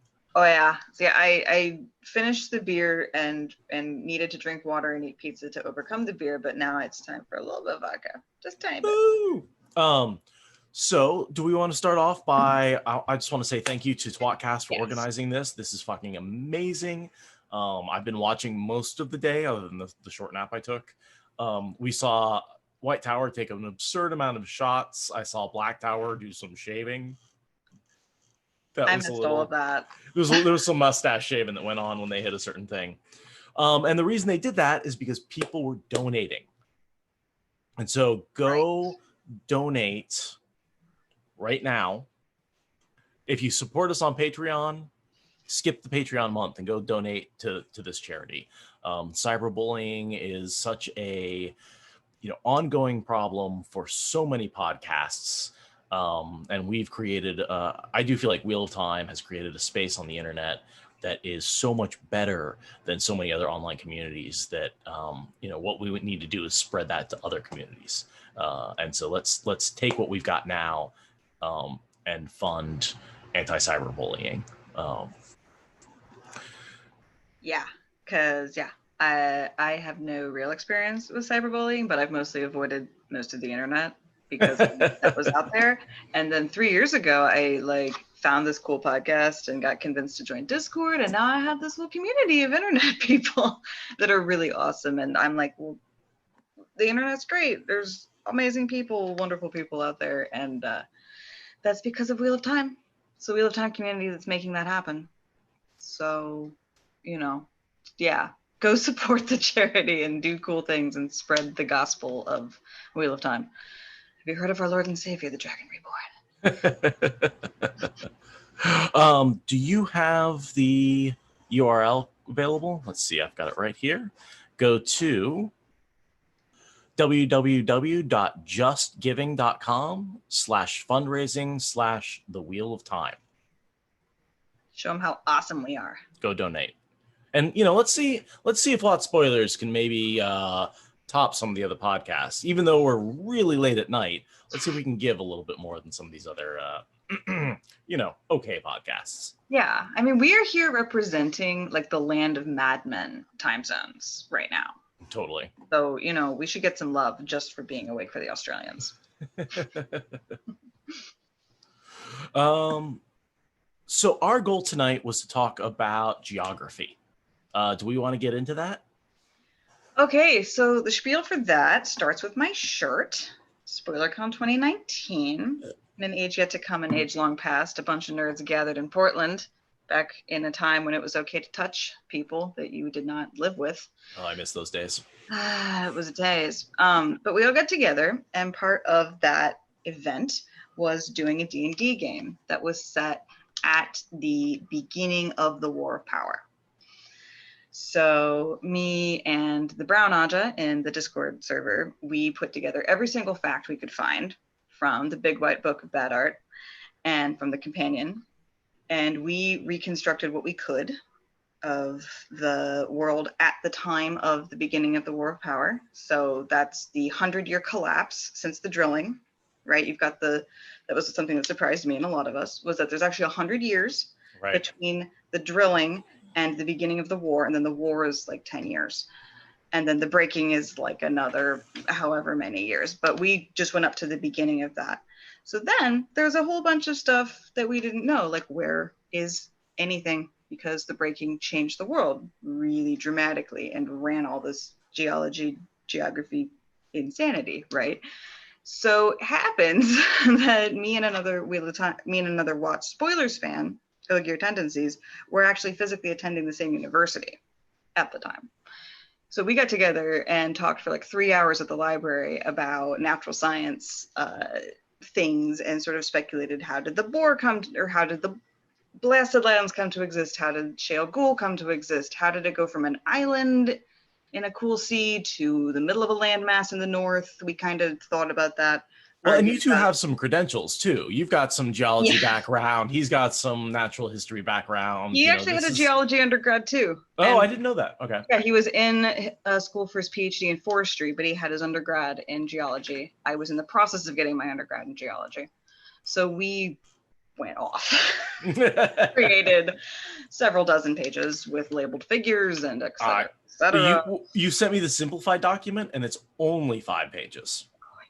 The simplified document. It was 3 drafts of like 15 pages. And then, so we barely used any of that in the game. That really just set us up to create a town and have some stuff around it. So there's a whole bunch of data that you guys have never seen that we're going to talk about. And it's mostly speculation, but it's speculation that's grounded in a love of canon and a love of earth science. So. Do you mind if I just go through the assumptions that we're going to start with? Take it away. All right. So in order to really address the breaking, we have to make some assumptions about the world. Now, we're assuming the Wheel of Time world is approximately Earth-sized and subject to plate tectonics. Basically, a turning of the wheel, we are on our planet for all intents and purposes. It's just time has passed. And there's some cyclical stuff that doesn't happen in the real world. Assumption number 2. No matter how powerful you are, even with the Choden Call, tectonic plates can't be moved, right? Like you can break them, you can shift them, but you're not going to like pick one up and move it to a whole nother place. Number 3, that a lot of the weather pre-breaking was actually managed by Bull's winds. You know, you have whole networks of people who are managing weather, and that goes away during the breaking. And then, of course, the 4th, we know that there's only been 3,000 years since the breaking, so that prevents things like long-term erosion, plate tectonics. Like, you're not going to get a measurable plate tectonic drift in 3,000 years, right? Geology time is just so much longer than history time. And, you know, there's the fact that, like, 3,000 years, you can absolutely have things echoing through the world and ocean currents and things that take much longer than 3,000 years to settle out. So you can still have some of the perturbations of the breaking being affecting the current world as it is.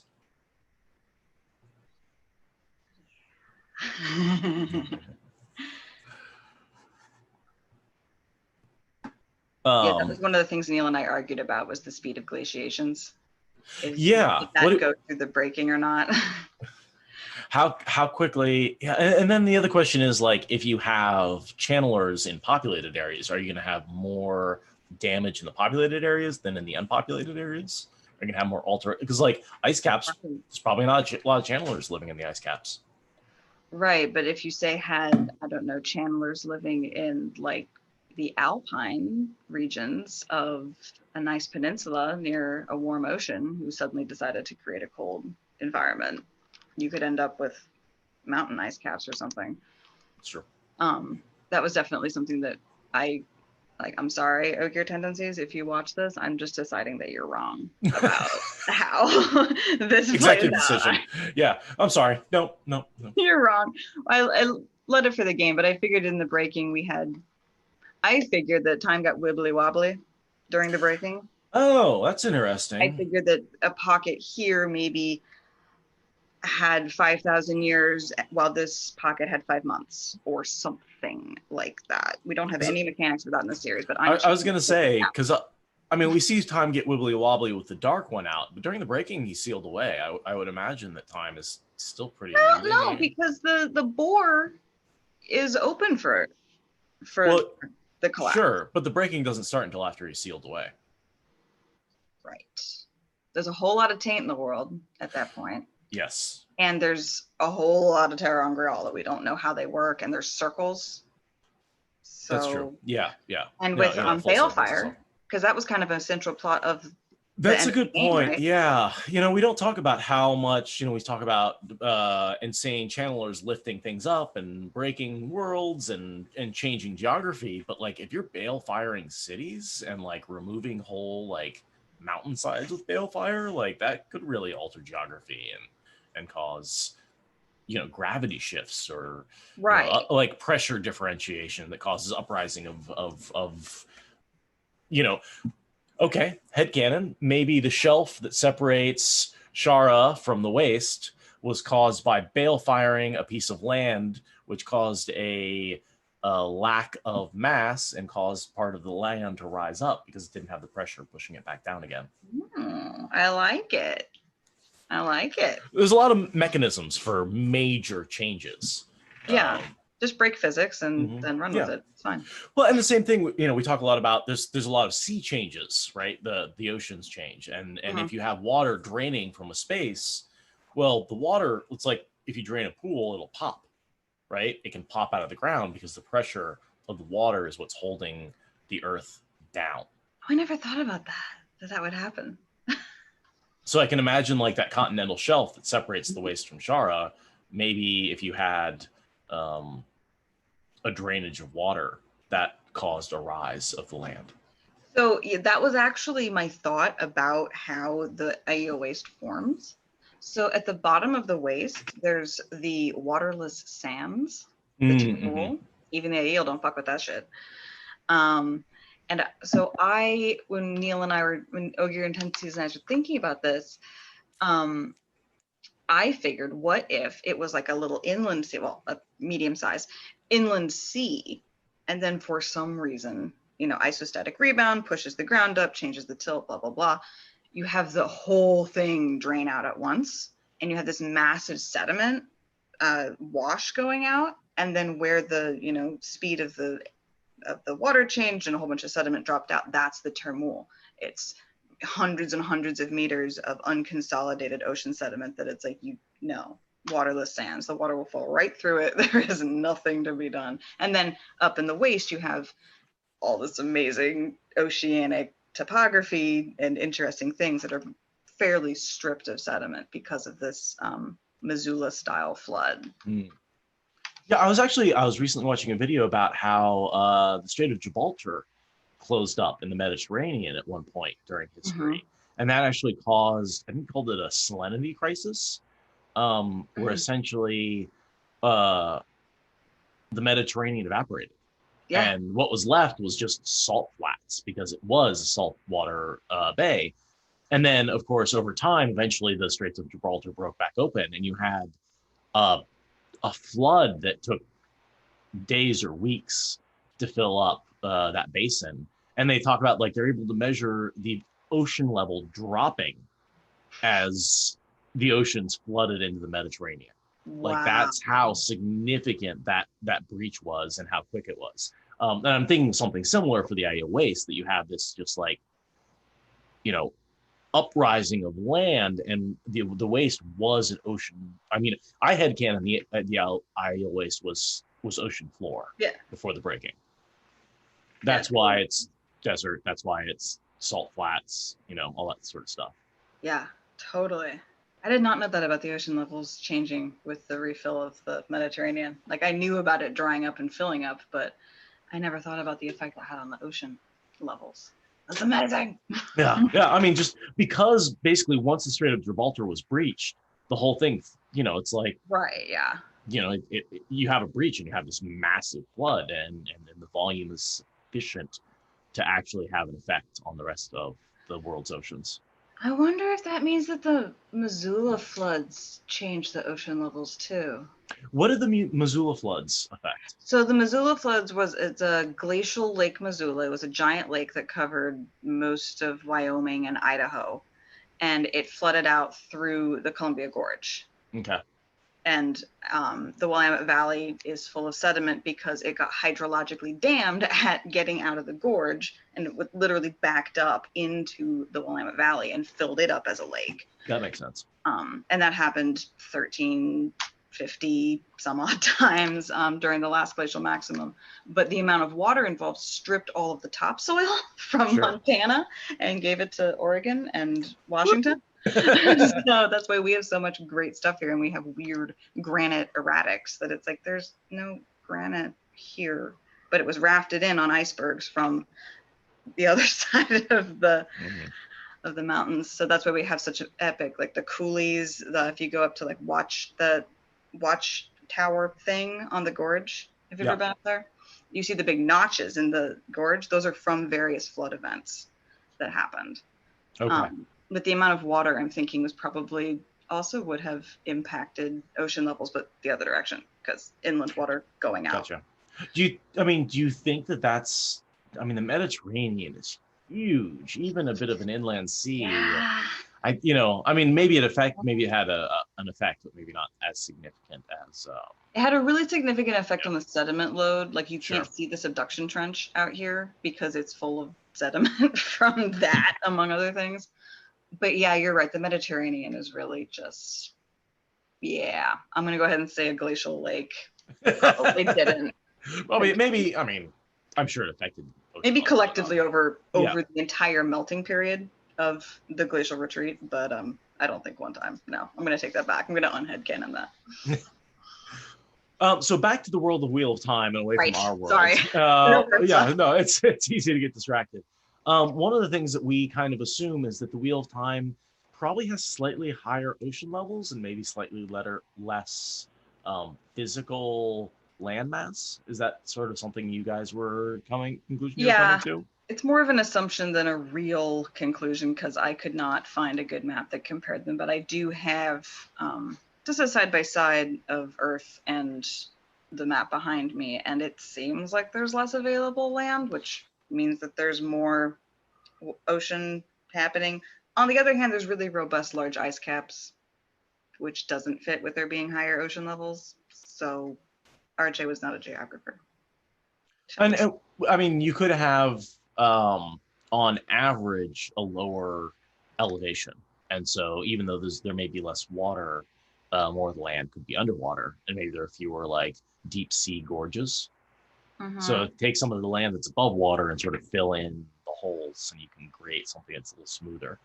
Yeah, that's So can we assume that Randland is like a smoother globe, maybe? Except that I don't think it would be after the breaking. I feel like the breaking would have like dimpled it and dented it and like given it all kinds of interesting new topography. But maybe it's an earlier turning of the wheel and the surface has been less puckerized than ours. So one thing I was actually really curious about is you had some speculation on the Mountains of Doom and the fact that there are two mountain ranges, one in Randland, Westlands, called the Mountain of Doom, D-O-O-M, and one in Shanchan called the Mountains of Doom, D-H-O-O-M. Doom. But these are both Mountains of Doom on two different continents at a similar latitude. So it would seem that it's a similar or the same mountain range.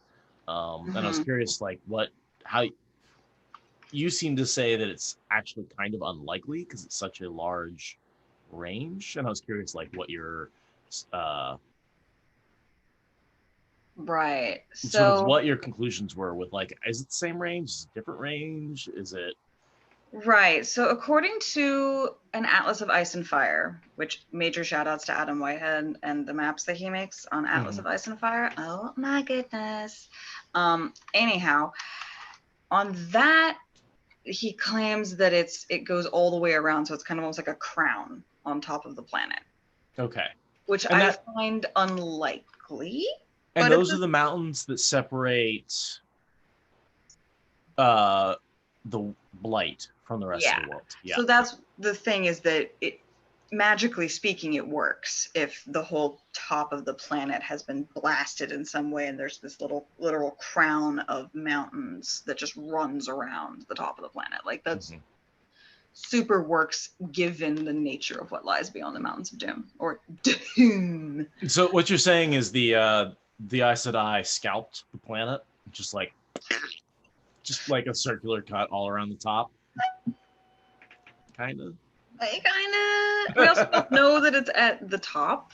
There's nothing that says that it's at an extreme latitude when they go to like the Eye of the World or to Shale Ghul. There's nothing that says they're going to that extreme of a latitude. So it could be off center. That's true. I mean, we kind of assume, I mean, the map does say north is up, but we don't, we assume that the planet is spinning around the northern And axis. there's a north arrow behind me. Me. Right. There. Right. There. So this way is north. Yeah. And, Yes. yes. North, West, east, west. south. Yeah. I'm like floating in the ocean. I don't know where I am. So, and by that definition, we assume north means along the axis of rotation of the planet. Right. Give or take. Give or take. And there's an equator on the map. So all those things make me feel like we are on an Earth-like planet spinning around its axis with glaciers at its poles. And most of Randland is in the northern hemisphere, looking at that map behind you. Yeah, and looking at that also, it's like the Blight, Shale Ghul, all of that is at a really high latitude. I mean, that's absolutely really high. I got mocked for saying something higher than 60 is really high by someone who lives in Norway. So I won't say it's really high, but it's higher than halfway to the pole. So it's up there. So, which makes you wonder why it's so warm. I mean, again, magic climate.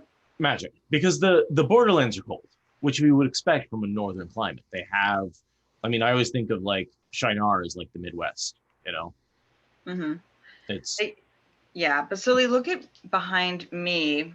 There's the Dead Sea over here. The Dead Sea. So I remember Neil and we talked about how if the mountains do progress, so you can see the line, right, where they would logically progress through the ocean. We imagined that if that does go down in there, like, maybe the Dead Sea is where all of the evil ocean beasties are that we never see. We never see evil ocean beasties in the whole series, but maybe they're all confined up there behind the underwater mountains. I mean, we do know that Agenor created some shadow spawn we know nothing about. It seems like there could be some sea shadow spawn. Like the Leviathan, the Kraken. Here be dragons. Here be dragons. Arr.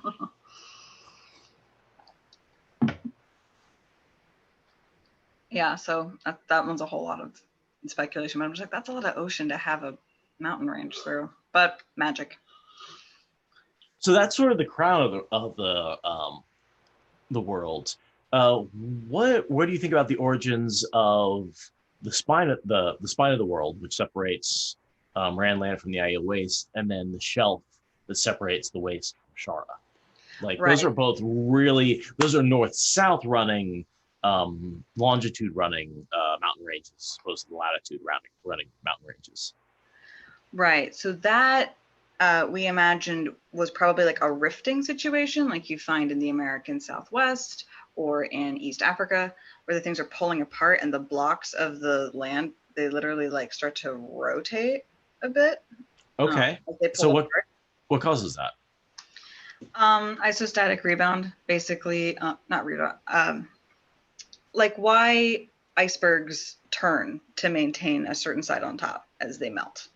That basically, it's a changing density thing. As they pull apart, one side's getting pulled down into the mantle a little faster than the other, and then it comes up, and then there's erosion, and it becomes a self-perpetuating density thing. So we kind of imagined that. We didn't have a good reason for why they're pulling apart, but it looks like classic fault and graben geography.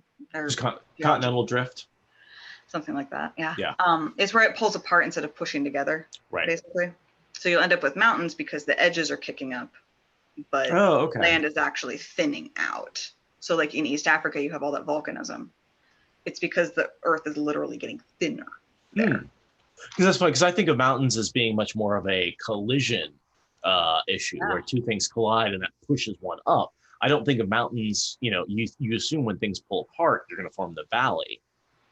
Yeah, well, you end up with valleys and peaks. It's a very distinctive gotcha sawtooth landscape. Look at Google Earth of like the American Southwest, and you'll see this ridged pattern across the landscape. Sort of a W or an M shape. Yeah, totally. So yeah, we imagine that that's where like the cliffs of dawn are coming from, is that kind of really sheer thing rather than something more rolling. Doesn't really fit with the whole isostat or the whole changing levels to change the sea level thing, but well, and there is some like obviously magic was involved. Jordan wasn't exactly perfect on his geography. There's some things here that like we're just like magic. But I was just wondering if you could tell me, you guys sort of came to some conclusions about what the pre-breaking world looked like, how many continents there were, what their arrangement was, and I'd love to hear like what your speculation on how that all came together was. So this was my favorite thing that we came up with. I loved our whole discussion, but my favorite thing we came up with was that Shara used to be in between our main continent and Shanshan. Okay. We decided that there was a major, not quite supercontinent, but basically a supercontinent of all the major landmasses all the landmasses that we see and talk about in the books. They were all actually one at that point, and there was a collection of islands and smaller land masses in the north that ended up becoming the Blight and all of that, but that was originally more of an open ocean with lots of like islands and stuff. And then the land of madmen was always on its own. So Australia was always pretty much independent. Yeah, we assumed that it changed a lot of shape over the course of the breaking, but we didn't assume that it had ever been part of that continent or really played any role in the geography of how the continents moved. But we think that Shara used to be joined to Shanshan and the things ripped apart in the course of the breaking. So we called the supercontinent Ranchan. Ranchan. One thing looking at the map that's not exactly obvious is how far it is between Shara and Shanshan on that side of the planet, right? Because it does look like they're both at the edge of the map, and so it seems like you should just be able to like say if you can sail east to get to Ranland, it seems like from Shanshan you should be able to sail west for a very short distance to get to Shara. Yes, and there's actually a really excellent article that I believe I read on an Atlas of Ice and Fire about why did Shanshan invade the world from the wrong direction. Because the math is wrong. The math is wrong, right? Because they invaded Grandland from the wrong direction. But such is how Robert Jordan constructed his world. But isn't it such that like if the world has the same radius as our world, which we assume because this is a turning of the wheel, that basically in order for the distance between Ranland and Shanshan to be legit, Shara and Shanshan basically have to be exactly next to each other. Pretty much. Yeah. So it's like, why would you not go like if you can sail 5,000 miles this way, why not sail 500 miles that way? Exactly. Yeah. But it doesn't work for RJ's plot. So it doesn't, I'm going to assume he built the world map long after he had committed to the plot otherwise. So. There is that, yeah. I love the dude, but like, oh my God, dude. There's some real geographic features that are there more for plot than, if you study it. One of the things I love about Jordan is just how much detail he puts into all of his work. But I think geography is the one place where maybe he fell down a little bit on that. Well, and also language and genetics and a couple of other things. Oh, how to use makeup, how sewing works. Juggling is always my... Juggling. I just noticed that there's a comment in the chat that how do we know that Shanshan didn't just get totally owned when they tried to go through Shara? And that is one of the really valid arguments for why they did not invade Ranland from the correct direction, is because they had their asses handed to them by the Sharans. That is totally an in-world reason why That is actually the long way around. That would be oh man, I would love to read that book. Just like a prequel of the battle between Shan Chan and Shara that took place like 1,000 or like 500 years ago, and that's why Shan Chan was like, no, we're not going that way. Yeah, right. They're like, okay, that was a test mission that did not go well. So the other explanation is obviously Shan Chan knew where they came from, so they went back that way, and they never explored the other direction. Mm-hmm. Yeah. And yeah, the Northern Pre-Blight was really a necessary invention because Sheol Ghul is described as being on an island, and Sheol Ghul, as we find it, is very much in the middle of a landmass. Right. So we had to invent some serious accreted terrains to make that work. The other thing I've read is that it's possible that actual individual areas were just moved, right? If you give it some kind of like wormhole-y kind of, I mean, if I can make space get wibbly wobbly, or if I can make time get wibbly wobbly, why not space? Space. Well, and going back to the example of the novices and the brown Aja switching space, you know, like we've seen locations just swap, right, as the pattern starts to break down. And so, you know, why not, like, during the breaking, during the, you know, all the balefire that's happening, like, why not have this location that was an island be completely relocated to the center of the blight and just pick it up and move it? It doesn't necessarily mean we have to move the blight to surround it. We could just be like, oh, this island? Yeah, that's not in the ocean anymore.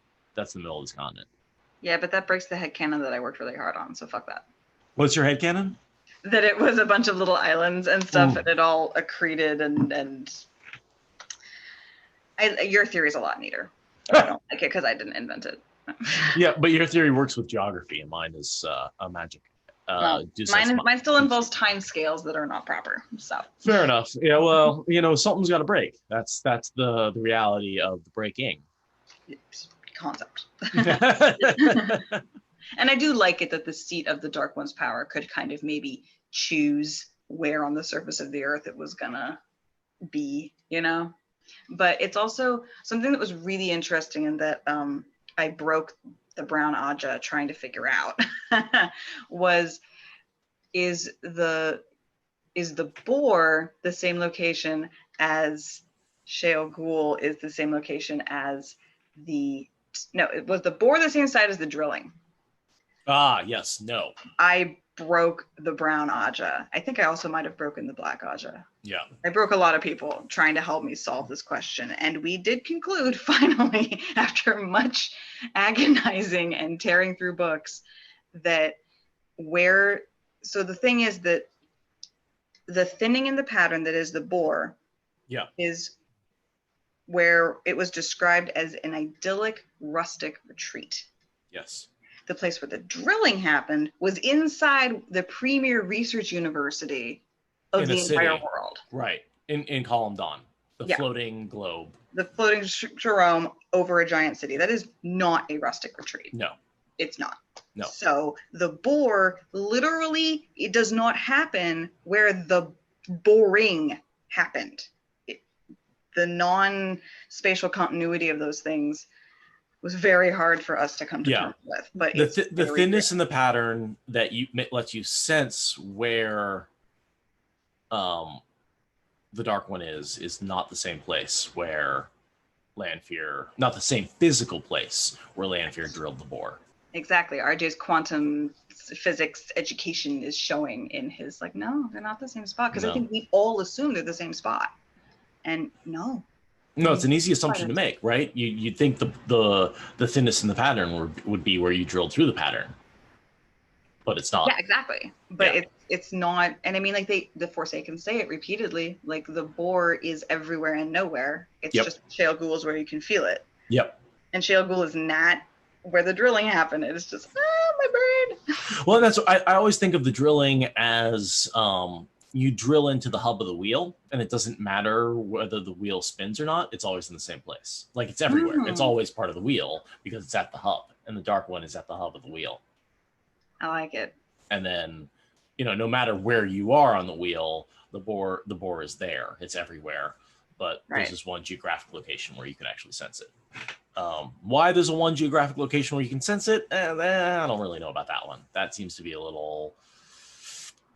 Well, that's probably because people drilled into it and made this whole like weird aberration in what the creator had set up. So you're gonna end up with the initial perturbation that creates patterns over time. Patterns over time. Patterns. So my other question is, looking at Sean Chan in that map, Sean Chan looks like someone took a paper shredder to it. I know, right? Like, any idea like why it really does seem that someone just like took claws and just went like I'm gonna tear that continent apart. And I was wondering if you had any theory on that versus like Ranland and the Blight and Shara and the Io Waste all seems like a pretty solid landmass throughout. Well, as you're asking me that and I'm trying to come up with an answer, I'm thinking honestly it supports my supercontinent getting torn apart idea. If that's where most of the tension happens. So imagine that you have a flat landscape and then it starts to pull apart and rotate, sea levels change. There's going to have a bunch of flooding coming in, right? Like fjords, but like at a continental scale. So I kind of imagine Shara being like pulled away, and as it's being pulled away, it sort of fractures and pulls apart. Yeah. Yeah. So you get like the spine of the world ends up coming up. Well, I bet the spine of the world's partially volcanic too. But then you've got the Cliffs of Dawn, and then you've got some ocean, and then you've got just this. It's almost like spaghettification or something. Yeah, exactly. Right. Like it just got pulled apart. So yeah, I think that you're seeing a westward progression of where that tension was coming from. So the eastern side of Sean Chen was moving the fastest, and then it slows down as you get back towards the anchor of the Westlands, which are in the east. But... And also, if you look at the east side of Shara, it looks like someone like pulled something off of it. It looks like taffy that got yanked apart. So that would actually line up really well with the western side of Shara. And then those long linear patterns you're seeing, that's because the block rotates all along its axis, right? And then you have a valley between, like you were saying, oh, there should be a valley. Well, there you go. It's full water. Yeah. It's full water. I like that. Well, and it's, you can see it too. Like if you look at the modern Earth, like everyone has done that thing where you squish all the continents together and they kind of match up like puzzle pieces, and like it makes plate tectonics like so intuitive because you can see like these continents fit together in a way that's kind of obvious when you just squish them back together. And so looking at sort of the west coast of Shanchan and the east coast of Shara and being like, well, those would actually kind of just squish back together. And the land of the madmen could sort of slide up in there in between like south of the Io Waste and west of Shara. Like I think that could, if it was eventually, maybe not in the before the breaking, but maybe even before that, before continental drift pulled the land of the madmen away from the main continent. Yeah, totally. Yeah, continental drift is R.I.P. Alfred Wagner. He died before people stopped cyberbullying him about his discoveries. Actually, it wasn't cyberbullying because there was no cyber at the time. But bullying is mean. Don't do it. Don't bully. Do it. Yeah. Don't do it. Especially not when the founder of plate tectonics dies in Greenland trying to bring food to some other random dude. Before people accepted it. People didn't accept his shit for like another 10 years. It's awful. That's so true. So many brilliant people. It's like you can come up with a theory, but then you have to like get it into people's heads. Yeah, and people were like, that's literally bullshit. And he's like, but it's not. And yeah. I can go on all kinds of rants about that. I'm speaking of scientists who didn't get enough credit. I'm super excited about Marie Curie coming out with Rosamund Pike. Have you seen the previews for that? Yeah, that looks really good. Oh my god, the trailer was so exciting. And to see like way more sad and tired than Maureen ever would, but like it's fine. But to see like Moraine coming up with like radioactive material and like it's kind of cool to be like that's Moraine holding like the green vial of radium. Yeah. I'm super, super excited for that. I'm very much looking forward to that. And like from now on, anything any of the Wheel of Time actors are in, I'm gonna be like, ooh, yeah, I'll go. I know, right? in 10 years, I'll be like following, all the various, Perrin and Egwene and all those actors will go on to do other things, I'm sure. And I'll be like, I love all of you. Right. I'd be like, I love them with their first hit. Right. I was a fan before. I knew them on Instagram before they got famous, Yeah, no, we've already missed that boat, though. It's the Yeah. hipster true boat is going to be, I knew them before they were in Wheel of Time. Yeah. I knew them before Wheel of Time came out. Let's call it there. That's good enough. Good enough. I'll take it. No, I'm and I've said this before, but I'm super excited about the TV show.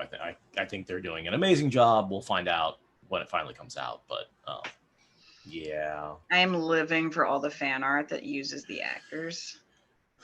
A huge thank you to all the artists out there. Joe, I think, probably is one of them who's doing some amazing work with the Wheel of Time folks and helping us visualize all the TV show. It's really fun seeing the styles we have known and loved for so long popping up with the actual faces. Right. So I want to throw it out to the YouTube channel. Is there anyone? Do you guys have any questions for us? We've got some time left. So I think we've got 15 minutes of official time left, right? But I think we may go a little bit longer just because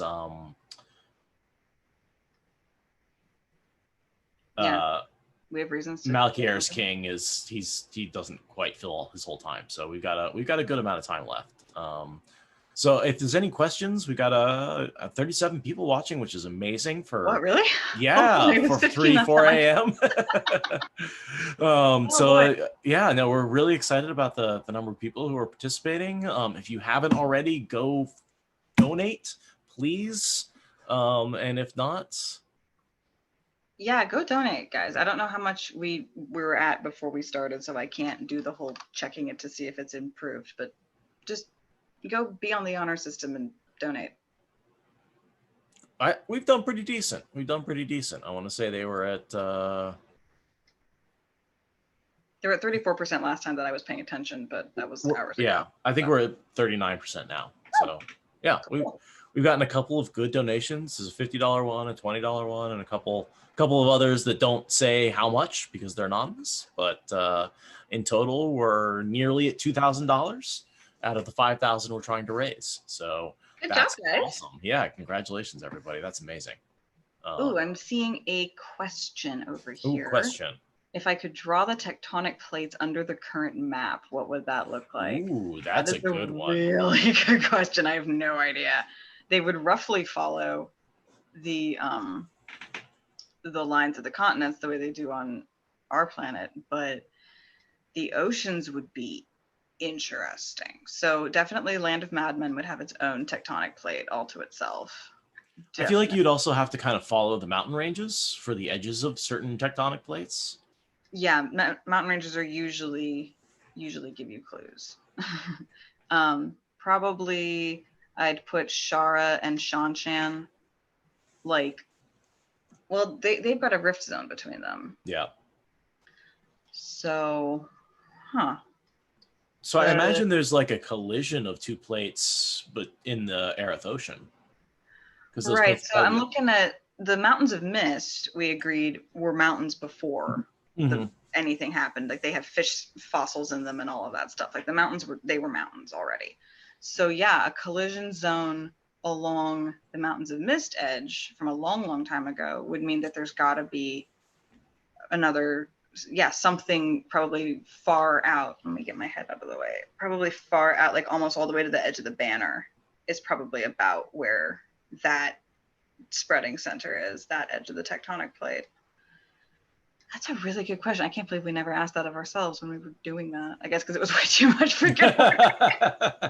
But so, okay, our world has, a dozen major plates? I'll take your word for that.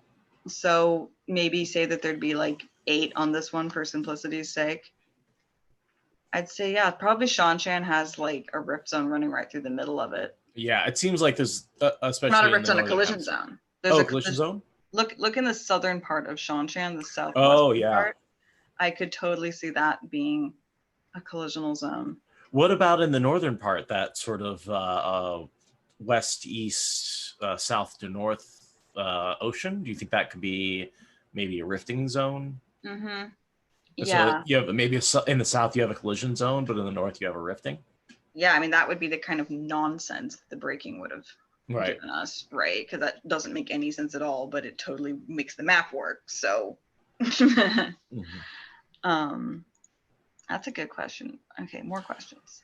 Where are the Seafolk Islands? They don't really kind of appear on the map. Are, if I recall my geography correctly, those are down near the equator, right under the Aiel Waste. I want to say that that is the Seafolk Islands. I'm not totally positive. So the Seafolk Islands are not in the Aerith Ocean between Shan-Chan and Randland. They're actually to the south of the Aiel Waste between Shara and Randland. We could Google that really quick. I remember reading that and being surprised that I was like, oh, it is just to the south. Mm-hmm. Al Samara, Al Jafar, in the Aerith Ocean. Okay, it is in the Aerith Ocean. And then they also, right, because the Amayar are in the Sea of Storms.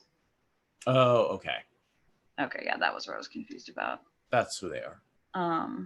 So yeah, the Seafolk Islands are in the Aerith Ocean, so they're kind of to the southwest of the major portion of Randland. I like this question. Are there any features that could only be explained by the one power and not by titanic movement, such as Dragon Mount, which is clearly a single mountain created by power, not a mountain range created by tectonic movement? Well, we've got the discussion about the Demona Mountains and how you can't find a pass through them easily. We have the Sack of Suet that can ride a horse, whose name I'm forgetting, telling us about how a brown sister told him that those mountains were thrown up during the breaking, and so there's no good passes through them. But that might just be a magically sped up geologic force, as opposed to literally punching through the crust of the earth with a fist of power because you're angry. I think he was a little more than angry. Yeah, he was mad. Quite. I mean, like, the burying of the Chodan Kal, particularly the one on Tremalking, the creation of the setting for Farmatting, those settings make me feel like huge tectonic amounts of magic were being utilized. Mm-hmm. But I feel like Dragonmount is really singular, and the way it comes into existence really also makes me think like, but I don't know. I mean, stuff could have gotten erased, right? Like some dude could have made like, Crater Lake and then had that get buried under a rapidly accreting collision zone or something. Like there's so much evidence of the breaking we don't have. So, and also it's like Dragonmount, like come on, since they're in. And the other thing to realize is like a huge percentage of the a huge percent of the population are channelers. Mm-hmm. Like it's not a percentage of a percentage of a percentage like it is in our current world. It was like 2-3% of the population was channelers, and there were a lot more people back then. Right, and it was, well, was it how many? It would have still been like 1% of the population, right? But it would have been the entire. But they were all trained. That was and the thing. And it would have been men and women. So. Yeah, men and women, and they were all like they didn't miss people. Everyone who could channel got trained up and got brought up to their full potential. Exactly. Yeah, that's a good question, and that leads us into these other questions of what would how many male channelers were responsible for changing the geography? So that, how many do you think there were? Right. I mean, you talk about maybe 1 billion people on Randland before the breaking. Seems reasonable. We're at 7 billion now. Like, sure. take 1% of that, and you're talking 100 million. And then take half of that because didn't go mad. So 50 million. But that's still 50 million insane, powerful channelers.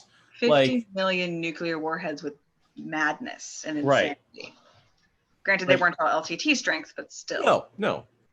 And they probably weren't using circles or anything like that. But like the sheer numbers of people that you're talking about who are being driven mad because there are just so many more channelers. Now, maybe they lost some of them during the war. Maybe there was some, let's murder the channelers to make this whole thing. Right. And also I'm thinking like, you have to account for the fact that some of them wouldn't have been strong enough to do geology kinds of stuff. So like, say the upper third of them. So still big numbers. We're still talking millions. It's too many. Yeah. It's too many. And then there's another question. What would the shredding of Shanchan mean for its climate? It would mean that there'd be a lot of lake effect. Like what Michigan does. Yeah.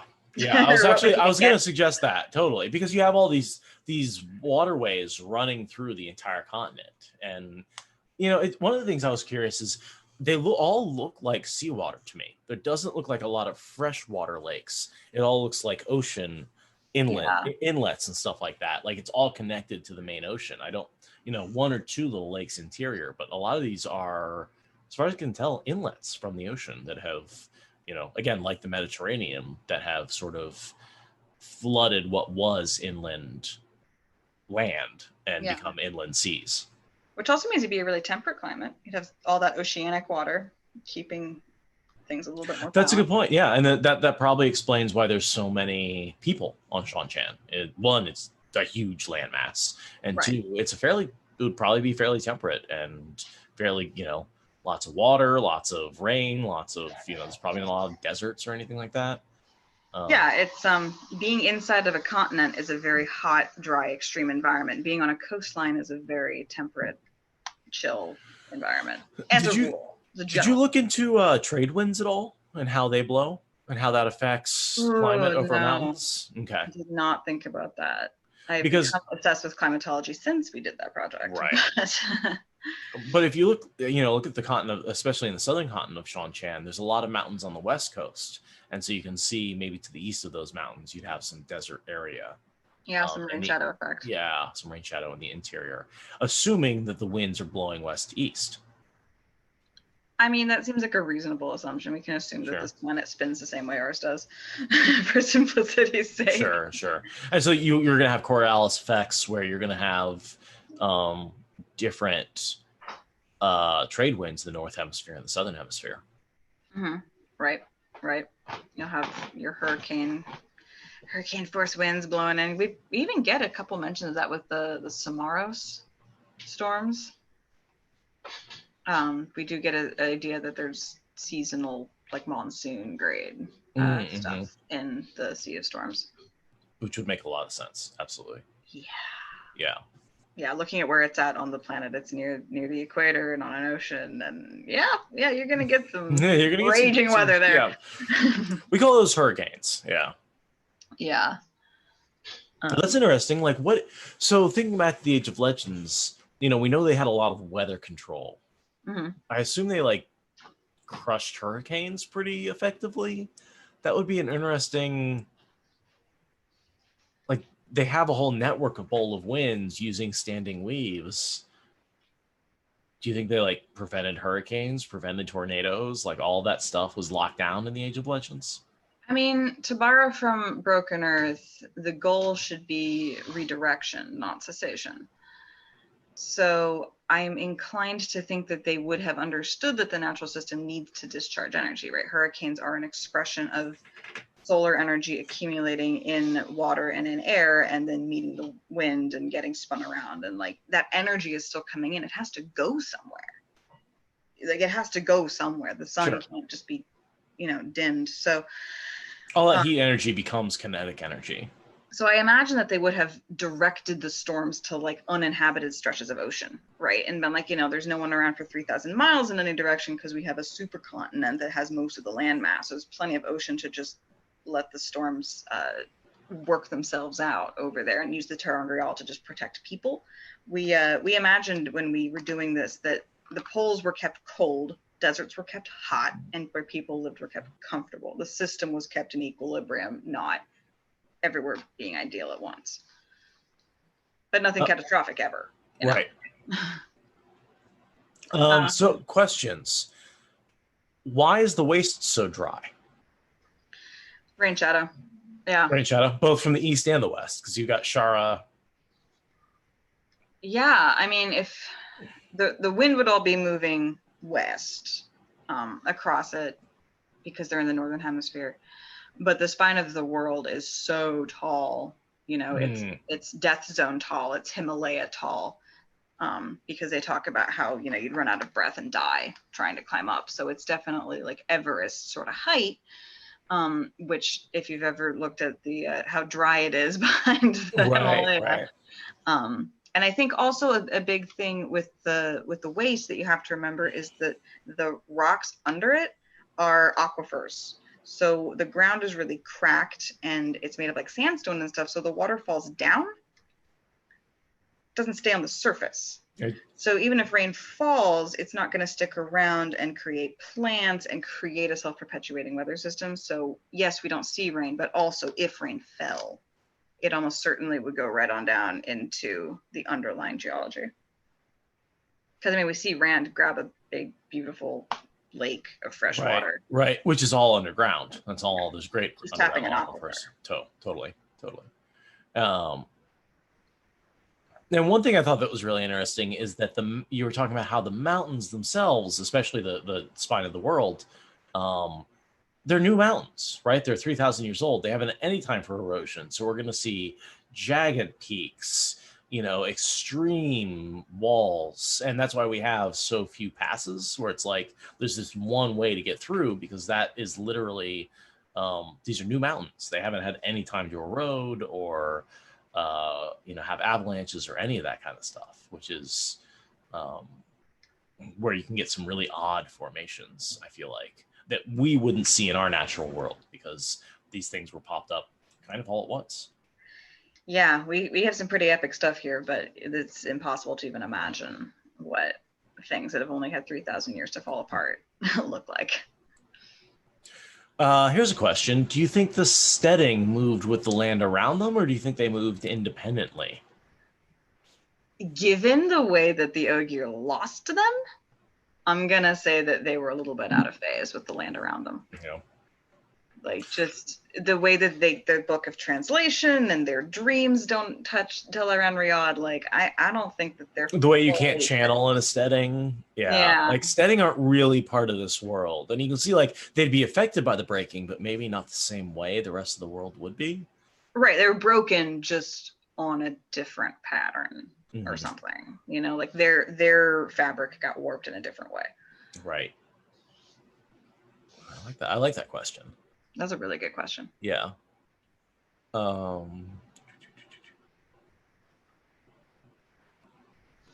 wish we got to see more of the weather control stuff they had, because I bet that the Bowl of the Winds were like the small potatoes. Oh, totally. I mean, and they talk about having a network of Bowl of the Winds. Like, the Bowl of the Winds was designed to like control an area the size of a city.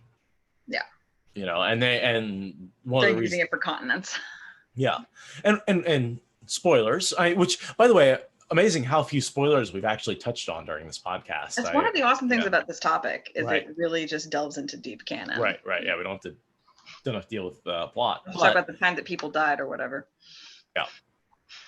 Or were you going with that? You were going to spoil something. I was, and I completely lost track of. I totally forgot what I was about to say. Is it 4 a.m. or is it 4 a.m.? 4 a.m. It's 4 a.m. Gosh, in book. Nope, completely gone. Oh, we're talking about the Bowl of the Winds going over continents. Oh yes, that and we saw the effect of using the Bowl of Winds way beyond its capacity caused all that weirdness with the power. Like, wherever the threads of the oversized, cord-like threads of power that came out of the Bowl of Winds, wherever they passed, they actually created like a weirdness in the pattern that made like it hard to channel if you were near one of those radial spokes created by the Bowl of the Winds. Is that what that was? I've never been. Yeah, absolutely. Yeah, all the weirdness is entirely based around how close you were to the overstressed Bowl of the Winds. That's so because it was overstressed. Because it was overstressed. I never put that together. I always figured it was like the weather's big, but no. And that's why you get all this little like weird sparkly stuff. And the thing is, you've got Rand who's trying to channel, and he's insane. he's crossed beams with Moradin, which is giving them dizziness, and there's the weirdness from using the Bowl of the Winds. Oh, and so and Kalendor. And Kalendor. So like when Rand tries to channel and shit goes wrong, he's like, I don't fucking know what's causing this. Like the power just doesn't work. I don't know why. Like I guess it's and we know on rereads you can parse like why the different effects are causing the different problems, but Rand doesn't know why. Like Right. he doesn't know that Moradin's invading his head. He doesn't know that the girls have messed with the one power by using the Bowl of the Winds. Yeah. And we know the Bowl of the Winds affect both Sidene and Sidar. So we see that Right. effect on both sides of the one power, because when the women started using it, it twisted around the Right. unseen power. But they didn't overdrive it to the point of breaking it, because they still used the bowl during the last battle. That's true. Yes. No, the bowl itself survived, but they stressed the one power somehow. I never thought of that as an explanation, but I like it that somehow they overheated it and Mm-hmm. No, that's electrical discharge coming off or something. Totally.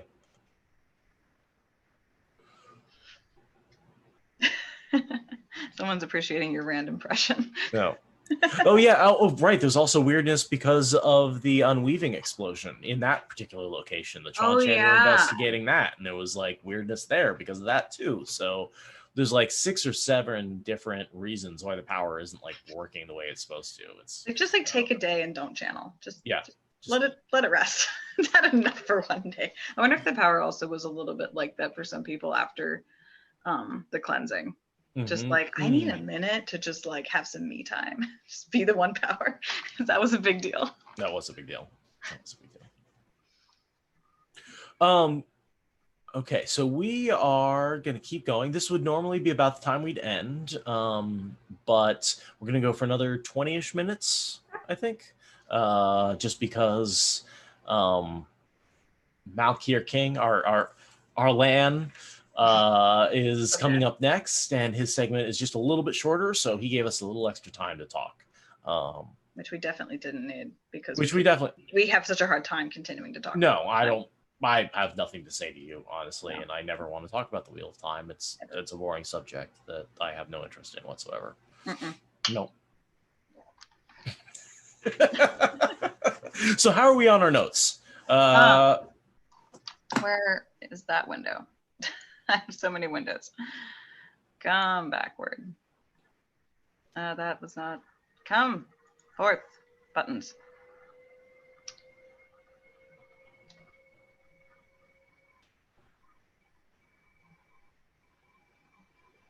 Oh, I had some questions that people asked in Discord when we were talking hours ago. Okay, shoot. Would there realistically be anything alive on the planet if the continents were shifting that quickly and drastically? No, but yeah, no. But you have a whole group of female Aes Sedai and not yet insane male Aes Sedai who may be mitigating some of the worst effects.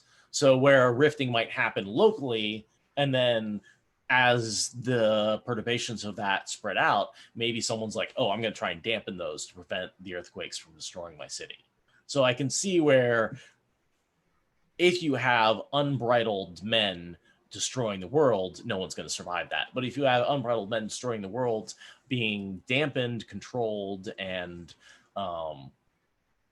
mitigated by the other Aes Sedai who are able to sort of channel that power, maybe there's another solution. Maybe that's how people were able to survive. And maybe that's, what the Aes Sedai were, why they disappeared. They may have been sacrificing themselves to try and prevent the worst of the damage caused by the men going insane. Yeah, and also think about how the steading, we were talking earlier about how the steading maybe didn't move in the same way. Maybe they somehow anchored enough of there would have been forest, right? Birds, bees, deers would have been hanging out in the steading being like, yay, we're going to hide in here because the breaking of the world is really stressful and we don't like it. So maybe the steading helped operate as little lifeboats almost. So here's my question: why didn't the setting operate as lifeboats for the Ogier? Because they didn't need them at the time. They weren't necessarily with them. Okay. Right? They didn't have that whole bound to the steading thing. But it is a weird one. You'd think that at least some of the Ogier would have moved with the steading. They would have been inside of it. It's like, do you think an Ogier was sitting in his living room and was like, the steading moved, but the house didn't? Right. So that like maybe the physical, we map, if we say steading are from another universe and we map that onto our universe, maybe there's like, as the world shifted, what was a steading just transferred to a different area. Oh, like the zone of steadingness. Steadingness shifted to different land. That would be so rude. You're just sitting there doing your thing, and then all of a sudden, like... You're not in the steading anymore? Oh, that'd be awful. Right? But it would have operated as a really interesting, like, way of keeping the world slightly more together. Maybe that's why the steading moved, was because the pattern needed them to right. glue the world together. Or maybe the steading didn't move and the world did. Right. And we also know that like the gardeners in Shanchan, they didn't lose the steading. They don't have belonging. That's true. That's actually a good point. I don't even know how that makes sense, given that I'm hypothesizing that Shanchan moved more than anywhere else. So I just broke my own headcanon. Yeah. Maybe the Ogier were in the steading in Shanchan, but they weren't in Ranland, and so they moved with it, so they never lost it. Maybe that's the explanation. Maybe like all the steading went to Shanchan. Yeah, Stayed in Ranland. Maybe all of Shanchan is no, that can't be because the power wouldn't work there. Yeah. And that's slightly important to the Shanchan method. I have to take a bio break. Okay. I will. Cover me for a minute. I got it. All right. Be right back. I got another question from Discord when I was talking about all this, and like it was just, let's be very skeptical about it, or how skeptical were we about everything? Very skeptical. The answer is we were very, very skeptical. Gear Tendencies and I definitely had a lot of fun butting heads over how to interpret some of this stuff. Like I said at the beginning, he really didn't want to have glaciers able to retreat in advance too fast, but he was okay with tectonic plates potentially moving around faster than they should. So, at the time we agreed that glaciers didn't, and I'm now deciding that glaciers do. But yeah, it's an interesting thing, right? Trying to map real science onto fantasy, because there's the people that are like, well, it's just a book, don't worry about it, don't think about it. And I was like, there is a point to that. One should definitely have some healthy skepticism, but don't cyberbully my fantasy, okay? If I'm gonna be obsessed with this thing, if I'm gonna be a geology person, if I'm gonna be into whatever the thing is, I'm gonna be not the category of person that you are, like, I'm allowed to enjoy that. So skepticism, being able to pull yourself back from your own navel is important. But also we need to encourage each other to go down these big ass rabbit holes and get lost in deep theory and have iterations of headcanon about how the geology of the breaking worked, because that's part of the community that we here in the Wheel of Time community create. Wheel of Time spoilers is really my little wheelhouse, but all of Twitter of Time is like that. We all encourage each other and uplift each other and are excited about our weird headcanons and our weird theories. And like, I don't agree with a lot of them, but I enjoy the fact that we never get done talking about them. It's never, there are no endings to the turnings of the fandoms of time. What was that? I was just ranting about cyberbullying being stupid. Oh, that's so dumb. Like, because I was specifically talking about how sometimes people get a little bit harsh on people bringing science into fantasy and being like, well, sure, leave it alone. It's just a book. Don't think about it so hard. And skepticism is good, but fantasy escapism is good. And Twitter of Time is extremely good at encouraging us to do that and have fun. And one thing I've been impressed about, and one thing I kind of want to talk about, is we're a bunch of nerds. We're not always the most socially adept group of people. And so I've been really impressed that people have been able to adapt when someone isn't really socially all there. And that there's a little bit that Twitter of Time has managed to, instead of being an asshole about that, has been able to say, hey, you know, you may want to work on these aspects of your communication. And that improves the whole community, right? Rather than coming down on someone who's maybe not communicating well, maybe, you know, calling them names isn't the right solution. Working with someone to make them a better person is the right solution. We have the internet. We have the ability to talk to each other at time delay, through not pictures, through not live. We have the ability. I didn't join Twitter at all until Twitter of Time happened. I joined Twitter to be able to access Twitter of Time. And I don't do a lot with it, but I enjoy watching it happen. And it's such an amazing community, you know? Like I am so proud to be I want to say an inspiration, but a part of, or at least, you know, I feel like Twitter of Time has come around because of all the wonderful communities we've created through podcasting and YouTube. And certainly the folks like the tWoTcast have been doing it for a long time, and Dragon Mount and Dusty Wheel. And I mean, there's just so many people who've been out there creating just amazing community content, either long before Wheel of Time spoilers was a thing, or even since, right, who have come along, and the community's grown since then. So I don't know what to say other than, like, Wheel of Time online community feels like 1996 Usenet community, which is like everybody is here because we're passionate about something and we care about each other and we treat each other right. And I want that to be on the entire internet. And that's why we support this. Like, we want this attitude, this acceptance, this love that I feel in the Wheel of Time community to be felt everywhere. And it's not right now. And people are angry and they lash out, and, you know, you can only help people one at a time.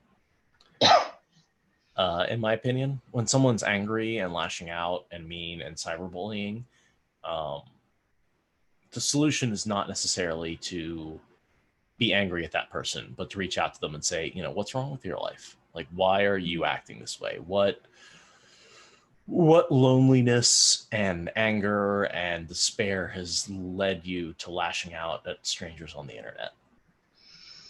You know, and that's a hard thing to do. And you know, I hope we can raise some money for people who are able to do the work of making cyberbullying less hard. Yeah, for sure. So, yeah. So, you know, as they say, you know, we're born again to try harder, to do a better job. Yeah, and, like, right. you know, you may not know how good of a job you did in your last life, but all you can do is do the best job you can in this life, you know? Yeah. So I am convinced I must have done bad things in a previous life because I was clearly cursed to be born in interesting times. I must have at least been an asshole because someone cursed me to be born in interesting times. Yeah, but we could all argue that we had shitty past lives because we were alive at this point in time. Facts. Fact. But yeah, welcome to the pandemic. Because the internet's just fine of weirdos like ourselves. Finding people who share your weird is one of the crowning joys in life. Wonderful. Yeah, that's really my favorite thing in the world to do is find the people who share my weird. By the way, I am impressed with us at 4:15 a.m. We've been going for 3. I expected much more incoherence. This feels relatively well put together. Like, we actually we didn't. I spent we didn't all day totally being fumble it. incoherent and ridiculous and making my warder annoyed at me, and here I am just like, I'm functional. You're functional. Yeah, 3 a.m. It's That fine. was wonderful. And hopefully for those of you on the East Coast who are waking up and it's now 7 a.m., 7:15 a.m., you're getting up, maybe taking a shower, enjoying our voices as you eat breakfast. I'm a little envious that you got to sleep. Yeah. Sleep is for the weak. I'll sleep when I'm dead. Yeah. Also, I love sleep. I sleep all the time. No, I'm a sleeper. Yeah, sleeping is, as my mom puts it, it's her favorite altered state. And it's like, if I could be a little bit more lucid in my dreaming, that would be totally true for me. My dreams are really shitty because it's usually like, I'm flying, I'm falling, I'm flying, I'm falling. But whatever, I still like sleeping. Yeah, I like my dreams. I'm flying, I'm falling, I'm fucking, yay! The worst, though. The worst is when you're like, okay, pandemic dreams, and you hug someone, and you're like, oh no, I can't even have dream hugs anymore. Oh, that's sad. I haven't had any problem with that. It's awful. But anyhow. But yeah, I know I've missed people. We're on tangents now, but I've been sort of, my apartment building is formed in impromptu bar. Basically, like, we get together on the sidewalk out front of our apartment building, and there's like 10 of us, but it's the same 10 people, and we social distance and sit on the curb and drink beer and hang out. And it's like, it's outside. And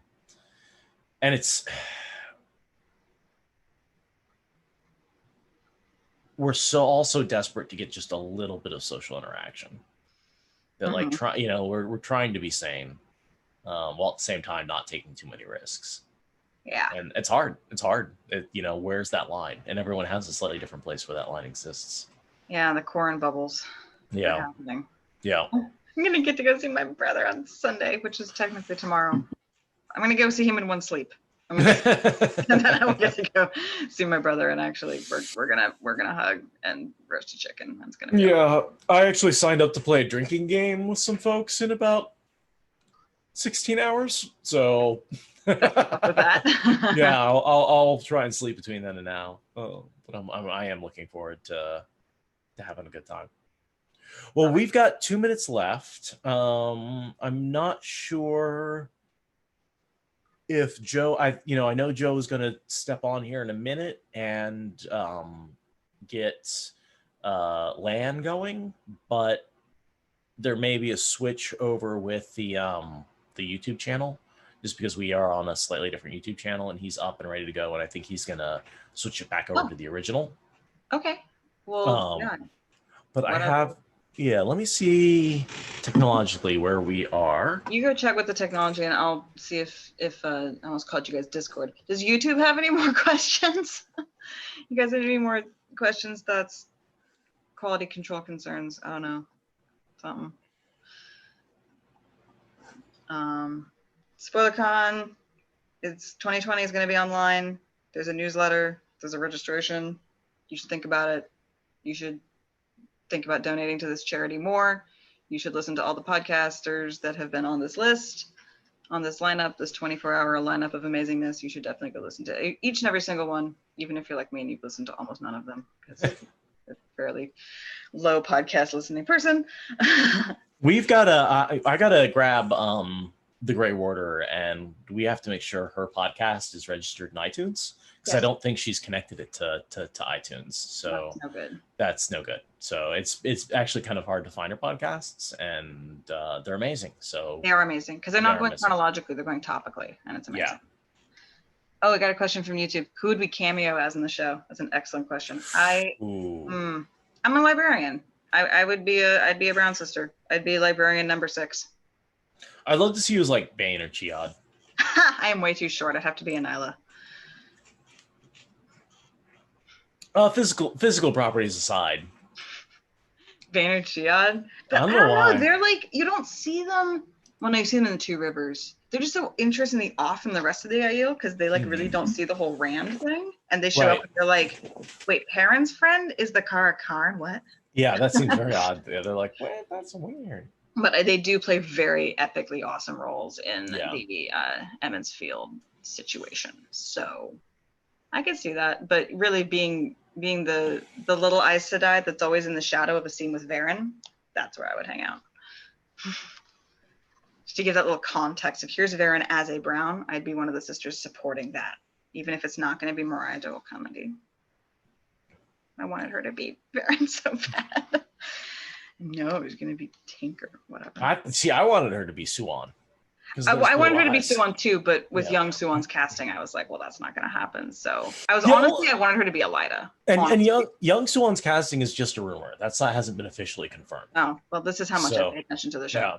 Yeah. So, I mean, that might be, but it's, Suan is famous for her blue eyes. Like, so it would seem odd to cast someone without blue eyes. No, Suan is famous for her stare that will make you remember sins you committed. Yeah. Before. The blue is it's the harsh. It's the fair enough.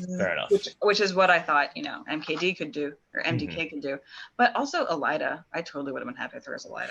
She would have been a good Elida. I'm expecting Illa to be brought up in importance for having her as cast for her. I expect the Tinkers to have a little more importance in this series, but I don't know. There's going to be a lot of things that are going to have different emphasis in the show. So who would you cameo as, though? Because that's the other half of this question. That's the important part. Show speculation is beside the point. Who would you be? Will Alcine, clearly the most handsome person in the village. You don't want to be Ban Craw or his nose? Hey, listen, may you find water and shade under his nose. You're terrible. Because that's all you need, yeah. No, let's see. I always thought the Bail Domon would be my favorite, cameo. Like, you get to sail the seas, you get to encounter all the major guys, you get to, and you got a badass wife. I always liked Aeginin. Aeginin was totally my type. Like, the sort of doesn't deal with no shit, but also, kind of badass and, Yeah. I love her. I could not see myself cameoing as her because I look up to her too much to possibly actually step into her shoes. But right. God, I love her story. Even though she's Sean Chan, she has such an amazing redemption arc, and she's probably the only Sean Chan with a legitimate redemption arc where she really is this slavery thing we do is wrong. Yeah.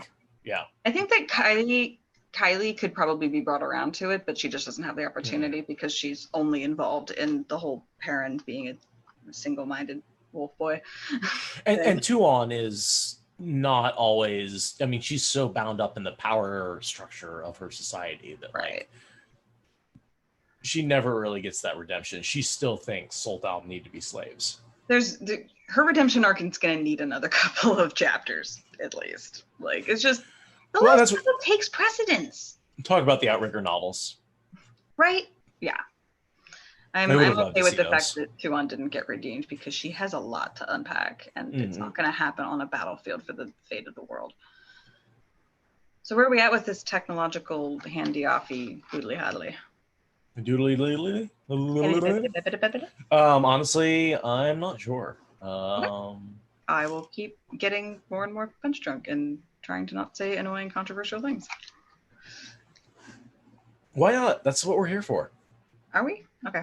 I mean, I was just trying to stay on topic and not spoil things because apparently now I care about that for the next 45 seconds. Next few minutes. Yeah, no, we're fine. Let me see where we are. I think we've got 29 people watching. I know there is an original stream with Joe. Like I said, I think we were originally going to go to 4:15, but we had an extra 10 minutes, 4:25. So let me see. Yes, I am playing with an Aes Sedai ring because I got it when Badai Doodly was like, we're going to run out of things. I was like, I can afford the ring that's only gold plated. I wanted the solid one, but did not have $800. Hold it up to the camera. This is the Aes Sedai ring. Ooh, that's pretty. I have to put it in front of myself so that way it doesn't flick out. But yeah, it's got the snake and comes. The gold plated is really nice. Yeah, and it doesn't like I play with it on my hands all the time, and it doesn't smell too weird. It doesn't smell too brassy. But yeah, and then I'm also wearing my my brown Aja earrings. Nice. Get my ankle right. Yeah. Nice. Wearing all my swag.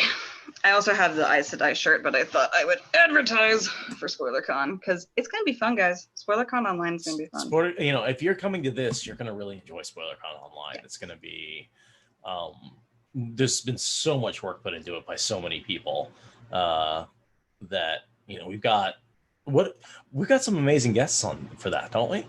Like we've got, first of all, Michael Kramer and Kate Redding are coming back. They're coming back. Yeah. And I know there's a hell of a guest list that we're waiting on confirmation for. Yeah, so I'm not going to announce anything because I don't know anything yet. But let's just say there are other people who are going to be showing up who are going to be very exciting. Yeah.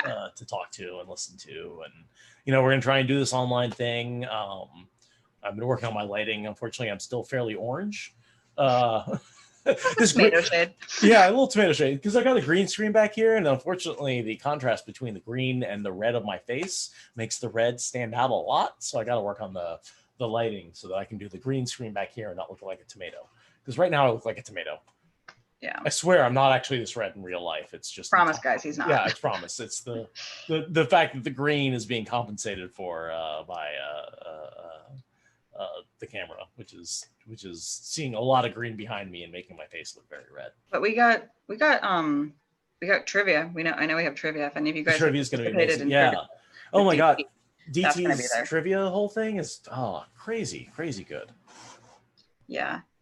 Pauline, I got the ring from Badai Jewelry, the official people, when they made their announcement about the show taking away their sales and stuff for their rights. So yeah, Badai Jewelry. They make all kinds of cool stuff, but not this anymore. They used to, yeah. Well, they make all kinds of cool stuff for other series. Right. Like everything, basically. And I can't wait to buy official merch from the TV show. Like that's going to be exciting. Merch. Yeah. All the merch. Like I don't know who's going to be making it, but I'm going to be buying it. Right. Yeah. For sure. I'm super excited about that. I don't know. Are we going to have a costume contest? I know we're going to do a costume contest. Yes, we're going to do a costume contest. So that'll be, I've got my Gleeman's cloak here that I've been wore for the first half. But, I'm looking. Last year we did, I think Canadian Aiel was one of my favorites. Canadian Aiel was amazing. That was amazing. Wash the sticks or whatever. wash the hockey sticks. Yeah. That was great. And then we've got, those are great Min from Nim. Nim, yeah. What's some other really good costumes? Pillow Friends. The what? Pillow Friends. Yeah, Pillow Friends. It's just a phase. They were the host of which podcast again? Randland TV. Randland TV. Are they still around? Yeah, well, again, a podcast that's on my list that I scroll by and don't look at. But I see them on Instagram. I see them posting on Instagram. Okay, great. Yeah.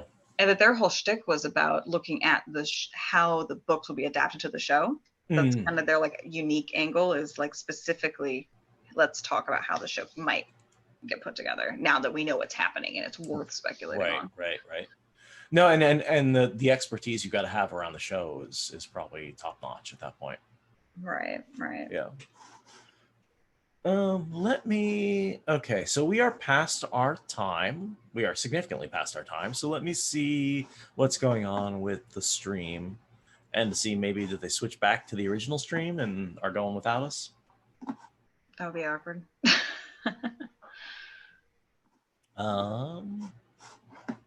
Sorry guys. Got a bunch of people watching, really excited. Oh, Watt Fandom says that Brandland TV got together with Recappa. Oh, nice. This in my life. Yeah. Recappa. I'm really far behind on Recappa's videos, but it's not for a lack of love. Okay.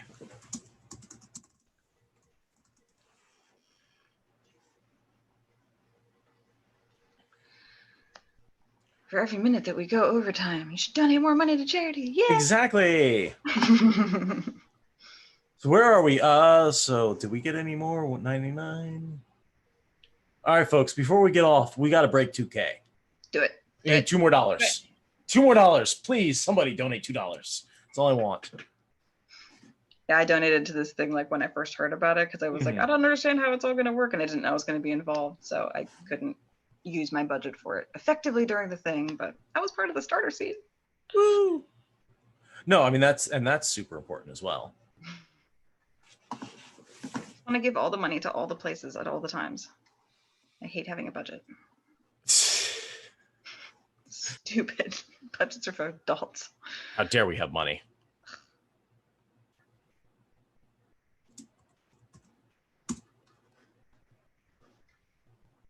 All right, folks. Let's get a comment section show of hands. How many of you have Wheel of Time tattoos? Ooh. You want to show off your Wheel of Time tattoos? I will if anybody wants me to. I'm not sure I can get the good angles for it. It's everything, but anyone else out there have a Wheel of Time tattoo? Now I gotta wait for the 30-second lag.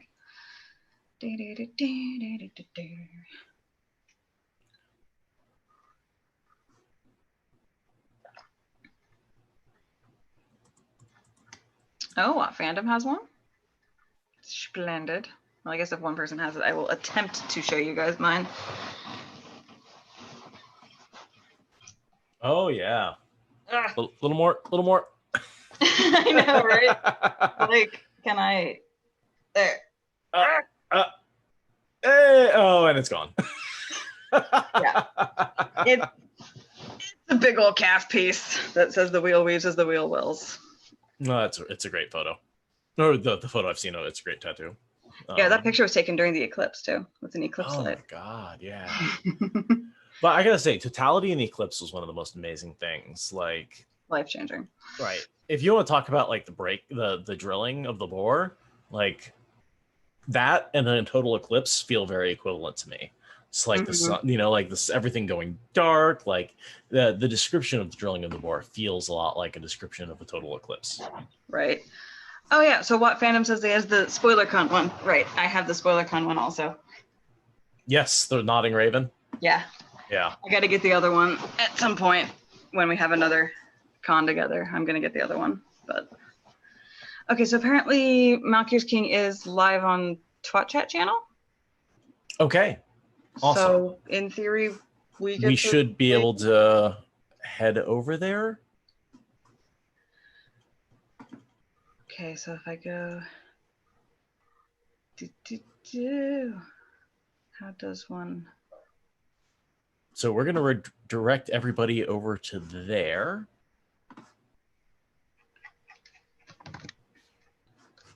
And let me see if I can get that link for everybody.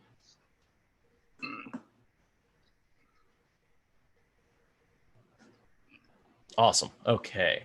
So we're going to go ahead and direct everybody to head over to, is that link appearing in the chat?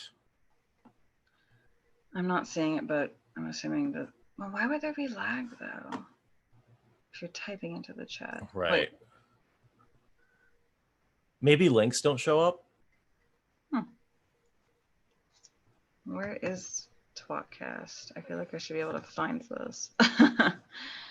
So if you go to the original link, okay, that should get you to Malkier's King stream.